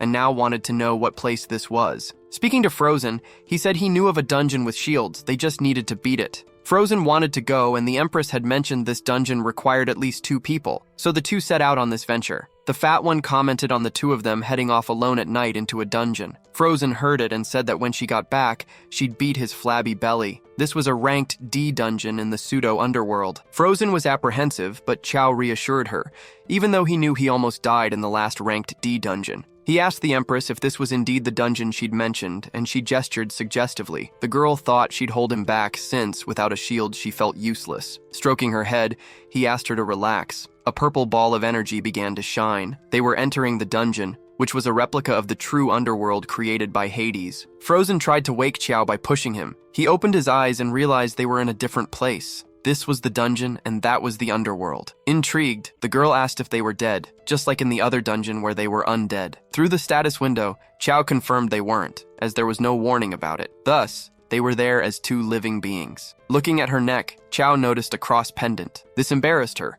but he asked her not to move. Reaching for the necklace, he asked if she had it before entering, but she had never worn any necklace, and it appeared after they entered the dungeon. Looking at him, she noticed Chiao also had one around his neck. It was likely an item related to the task. They needed to cross the Gate of Hell, reach the Atrium River, and guard the crossing. The dungeon advised, trusting their companions. She mentioned that the Gate of Hell led to the real underworld, and once through there would be no return. Since the task required it, Chiao was ready to go. Though Frozen didn't know the way, neither did Chiao, but he suggested following one of the souls as it would surely leave them there. The spirit began its journey to the underworld. Behind it, Chiao and Frozen followed, soon finding what they sought. Several souls were gathering in front of the gate, thus it opened before them. Frozen was still intrigued by the place, and Chiao confirmed that those might indeed be the souls of the dead. In front of them stood the gate leading to hell. From it, a massive creature emerged, devouring the souls gathered there. This was Cerberus, an epic level 29 monster. The system mourned that anyone trying to force their way through the gate would be devoured by the dog. It seemed this was what the Empress had warned about, the monster Chiao couldn't defeat. Frozen doubted whether they could cross the gates with that creature present. Kid Ava trusted his luck and believed that since the dog appeared to eat souls randomly, it wouldn't focus on them. Just as he finished speaking, one of Cerberus's mouths nearly swallowed him. It gulped him down voraciously in the blink of an eye. Frozen was horrified by what she had witnessed. From the creature's mouth, blood began to drip. Another head attacked her with venom. She tried to protect herself, but her health points were rapidly depleting. Furious, she launched an attack determined to retrieve her companion. Having endured Cerberus's venom for over 100 seconds, the necklace granted her immunity to venom. Any venom attacking her for 10 seconds would make her immune. Discovering her immunity to venom surprised her. Thinking about it, she noticed the creature starting to writhe. Its movements were erratic and uncontrolled, and she briefly thought it might be in berserk mode. From one of the creature's mouths, a bluish aura emerged. Chiao suddenly reappeared safe. His luck had been using his spear to lodge himself in the creature's throat, narrowly avoiding being swallowed alive. The girl was happy to have her friend back, and now it was time for them to pass through the gate. The creature was still weakened. The two ran with Chiao, hoping to retrieve his blade. After leaping, he landed on the other side. The place was now considerably different. The system congratulated them for completing the first task. Reaching the river, a boat approached them. Inside the boat was a man. It was Kiaran, who asked if they wanted to cross the river. To cross, payment was required. Handing over some money, Chiao asked to be taken across, and the ferryman told them to board. The souls on the shore began rushing toward the boat. Many wanted to board and cross. To Kiaran, they were just a bunch of beggars. Wielding his oar, he pushed them away, saying they didn't deserve to be on his boat. After that, they continued their journey to the other side. Chiao wanted to know why the souls didn't cross the river on their own. That was the Acheron River. To understand, Kiaran instructed Chiao to dip his hand into the water, so he reached his hand out from the boat. Before he could even touch the water, several hands emerged, frenzied, desperate to grab him. Terrified, he asked what those things were. They were the ones who had tried to cross the river and failed, doomed to spend eternity at the icy bottom of the river. Everything that falls into the water is dragged to the bottom and becomes one of them. And now the two of them are about to join those souls, because they are not dead. They are alive, and tricked Kieran into taking them across. With a swing of his oar, he managed to hit Chiao, who fell toward the cursed waters. The first thing he felt was that the water was cold, dark, and rotten. Several hands immediately emerged. Desperate, each of them wanted to grab Chiao in some way. Before he sank, Frozen managed to hold on to him. She grabbed him tightly so he wouldn't fall into the water. But Chiaran was still there, and now he intended to throw the girl out of the boat. Before the attack, Chiao used the ring's ability. That was the window of opportunity he needed. Managing to escape the danger and return to the inside of the boat, facing the ferrymen, he prepared to attack, punching his stomach violently. The ferrymen flew, destroying some parts of the boat. Despite everything, he was weaker than expected. Because they were alive, entered the underworld, and attacked the ferrymen, they were completely doomed. Annoyed, Chiao threw him out of the boat. The ferryman's body hit the water, where he was grabbed and dragged by the souls. Frozen wasn't sure if this would cause problems, but Chiao reminded her it was a dungeon, and they needed to clear the place. The two continued their journey along the river, and were almost at the desired shore. As soon as they docked, Chiao noticed another boat and another Chiaran. The ferrymen realized they were there. They immediately grew alert, wondering why he was still alive. The player said that wasn't Kieran, but from what he overheard, he realized they killed the ferrymen. They had no choice as he attacked them first. The player said they were inexperienced, and killing the ferrymen only increased the difficulty of the first hell from then on. Chiao asked for more information, but since they weren't close, the player wasn't obligated to until he noticed something interesting. He was captivated by Frozen and was willing to share information with her. In the first hell, sins are judged, and since he killed Kieran, Chiao would be severely penalized. Looking at Frozen, he told her not to worry. As long as she stayed with him, she would be safe, since he had cleared that dungeon many times. Frozen wanted to know why he did that, as there was no reward for completing a dungeon more than once. He then introduced himself as Wang Dafu, and explained he was a dungeon guide, and this was his job. That woman must be his client, and hired him to navigate the dungeon more easily. Claiming the woman was his client, he asked Frozen if she wanted to join them. The woman said she was the one paying for the service and wanted to know why he was being so nice to strangers. Irritated, he said his job was to guide, not to make her happy, and if she wanted, he could refund her money now, and she could complete the place on her own. Ending the argument, the two continued on their way, and Wang said goodbye to the girl. Not knowing what else to do, Chiao decided to follow them. The group reached the hall where the judgments took place. Quite a sight. It was the first hell. Before opening a door, the guide advised them to remain silent. He opened the doors after that. At the end of the hall, there was a throne, and someone was seated on it. Frozen tried to whisper something, but the creature banged its gavel, demanding silence. This was the judge, Yin Yu. Now their sins would be judged. The guy told him to watch carefully and do as he did. He introduced himself, claiming that in life he committed no crimes and asked the judge to look upon him with mercy. After saying this, the figure began reading from his book, and from it, a bright light emanated. With this, the stone he carried in one hand shattered.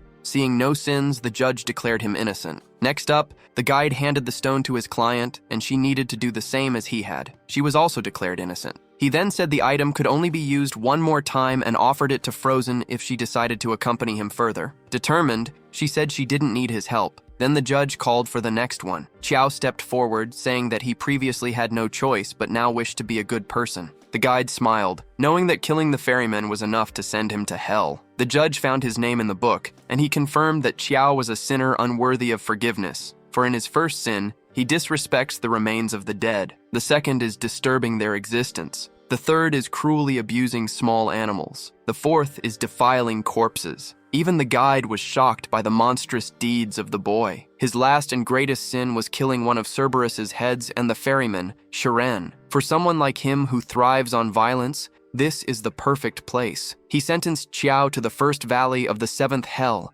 the blood pool. There he would suffer for eternity in the scalding sea of blood. Beneath him, the dead tried to grab hold of him. The judge wished for him to fall into this sea and for his sins to burn forever. A red glow appeared, intriguing the creature. Chiao leaped forward, heading straight for the judge. Outraged that such a character would truly believe he was the judge of hell, Chiao decided to add another sin to his list, the sin of beating up the judge. With the force of the blow, the judge was sent flying into the wall. The guide, who had never seen such a thing, was stunned. He couldn't tell if the boy was a fool or truly had the guts to do that. Recovering, the judge said it had been a long time since someone had attempted such a thing and had the strength to succeed. A glow began forming at the tip of his hand. Now he was armed with a spear, determined to condemn Chiao to eternal punishment in hell. Enraged, the creature charged at the protagonist.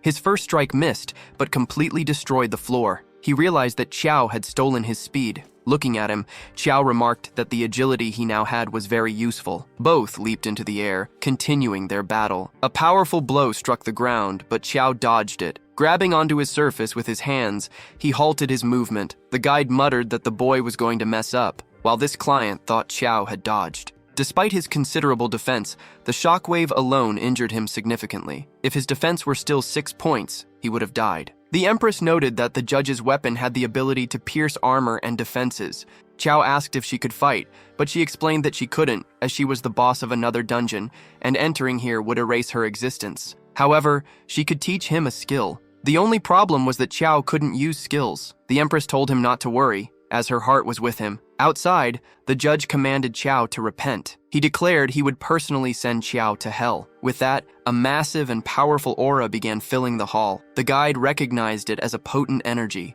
The guide's client asked if he wouldn't help, fearing that if the boy died, they would be next. But the guide wasn't in a rush and decided to wait a little longer. Chiao wasn't intimidated and was ready to continue the fight. Frozen was worried, while the guide suspected that Chiao had a trick up his sleeve. The judge didn't care and remained hostile. He launched an attack toward the protagonist. Anxiously, the guide thought he might have to intervene now. However, he realized the situation wasn't as he thought. Chiao managed to stop the spear with his bare hands. Returning the attack to the judge, the creature hit the wall from the force of the blow. He was down and his spear was lodged in his chest. The guide had no idea how the player's power had increased so much. The Empress asked what Chiao thought of the skill. He admitted he liked it but said it drained him significantly. It was the Berserk mode, where for every 1% of life lost, his attack, defense, and speed increased by 0.5%. But there were side effects if he stayed in that state too long. This skill suited him perfectly, and Chiao was pleased. Despite his injuries, the judge found it intriguing and began to rise. A heinous criminal who had still managed to wound him. Wielding the spear once more, he charged at Chiao.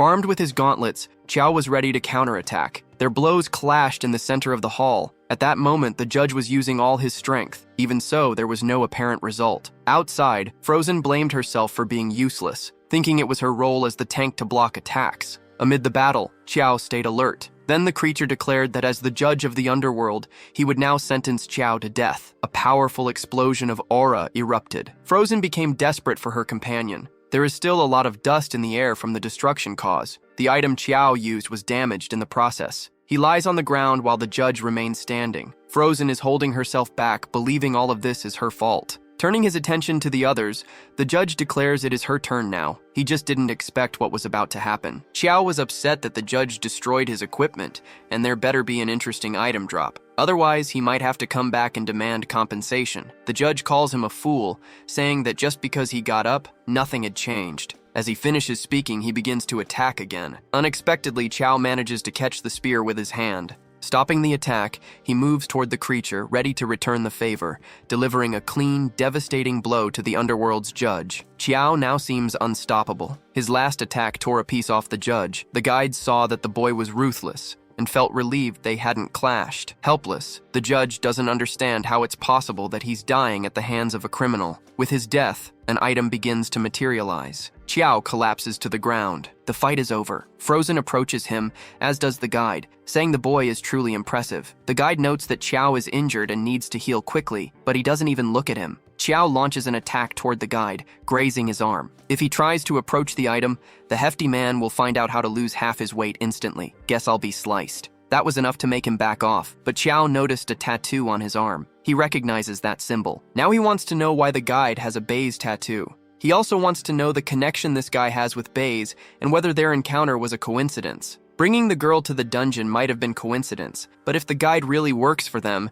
then their intelligence network is truly impressive. The girl asks if he's okay, and Kao says he is, but he wants to know what the judge dropped. He then extends his hand for the soul core. It's a stone that allows an item to upgrade to rank B and adds a special enchantment to it. Chiao is disappointed as he doesn't see any use for it. He needs weapons and a shield. With that, they've completed their third task. Now they need to head to the Temple of Hades to rescue Sari. Ahead of them lies the Glutton's Hell. The Gluttons end up there, but it won't be a problem for them as long as they avoid the Hellhounds. Frozen doesn't understand why there would be such dogs here, assuming they only guard the gates of hell. But this is Cerberus's dormitory. He doesn't care about the living, and as long as they don't wake him, there won't be any trouble. Chiao notices something about the place. Looking up, he sees several open eyes. After that, the guide orders everyone to start running because Cerberus has awakened. The dog descends from the sky toward the players. Below, they do their best to create distance. The guide has done this many times and doesn't understand why the dog is attacking living beings. It's never done that before. Even Chiao didn't expect this, but since he killed one of its heads, he's now hated. Desperate, the guide asks if he's insane for doing something like that. Standing still, Chiao orders Frozen to flee with the others. There's something he left on the creature, and he needs to retrieve it. Trusting her friend, Frozen says she'll wait for him just ahead. Cerberus charges at the protagonist full of fury. Before being attacked, Chiao strikes his own chest. With the health he just sacrificed, he believes he can now handle Cerberus with ease. One of the dog's mouths is about to bite him.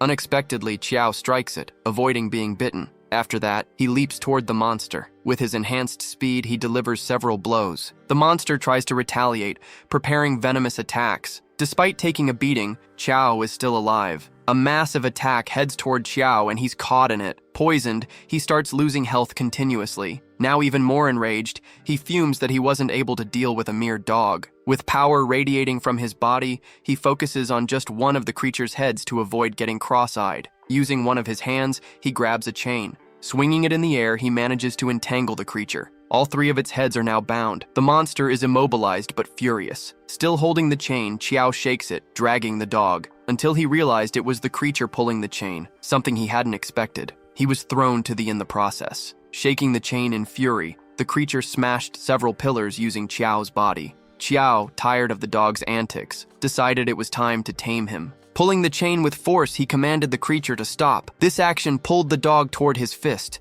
He landed a direct hit on one of Cerberus's heads. The impact was enough to make the monster feel pain. After writhing in agony, the dog roared in anger. It began sprinting through hell, driving Chiao along with it. However, Chiao managed to climb onto the dog's back but couldn't figure out what was wrong. It seemed to have gone mad. Elsewhere, the guide believed they were now safe. He began consoling Frozen, convinced that the boy left behind had become dog food. Fed up with the overweight man's terrible flirting, she told him to shut up. Then she noticed Chiao approaching. To make matters worse, he was riding Cerberus. The enraged creature stormed past them. The guide had no idea what kind of strategy this was, and Frozen was worried about her friend. Proudolf said everything was under control. They were just taking a little ride. Looking ahead, the guide noted that they were heading toward the stem of hell. With immense power, the monster leaped over a lake of fire and brimstone. It landed unscathed on the other side. Before Chiao was at gate, though he had no idea where they were. On the ground, a red light began to shine. It enveloped the entire creature.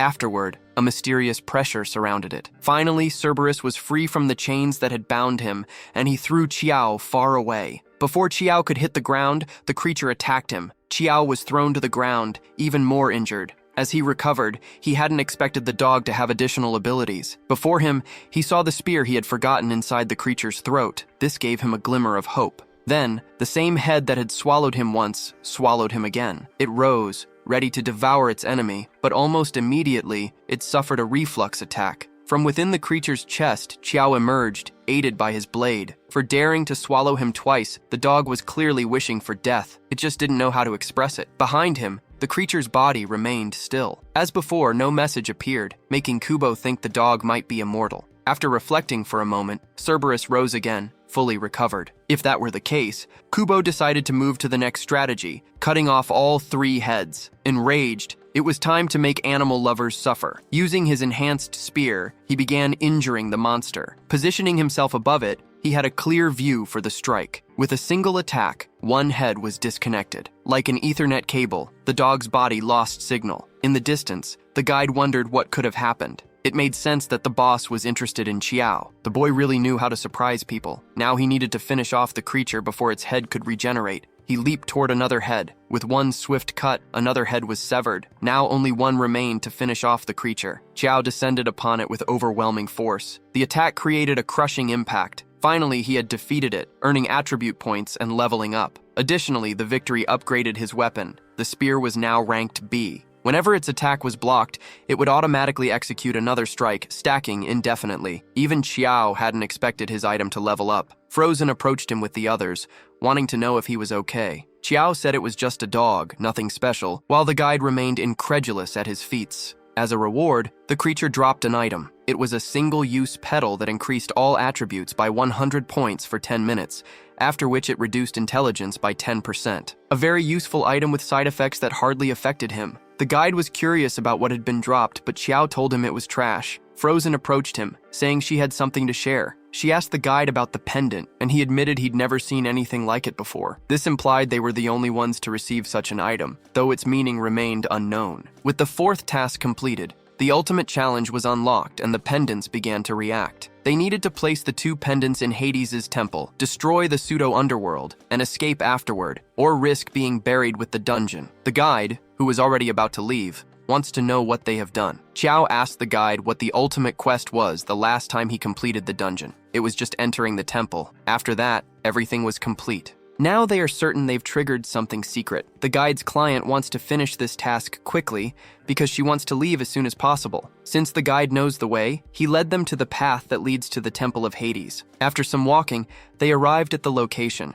The guide doesn't understand why the door isn't opening as it used to open easily. The girl then asks Chiao to look at 2 markings on the wall. They are holes, and they resemble the item they possess. The guide had never seen that before. The pendants are placed into the holes. Only after that did the doors open. Inside the temple, there is a dense and heavy mist. Chiao notices that the atmosphere has changed. He feels like he is in a completely different place this time. Lightning fills the sky, and atop a pile of corpses is a dreadful figure. Chiao doesn't know who it is. However, as soon as the creature looks at him, he becomes alert. Finally, the vision ends, and he realizes he is inside the temple. The body in front of him is the same as in his vision, and he assumes it might have been one of the last things the creature saw. Frozen asks if he's okay. Chiao says yes, but he wants to know if she experienced any hallucinations. She says no. Now he believes he was the only one to have had that vision. The guide is apprehensive. This has never happened before, and the temple is usually empty. This time, there is a body there. As they approach, it opens its eyes, revealing a macabre smile. Chiao is startled as the body, which seemed dead, has been reanimated.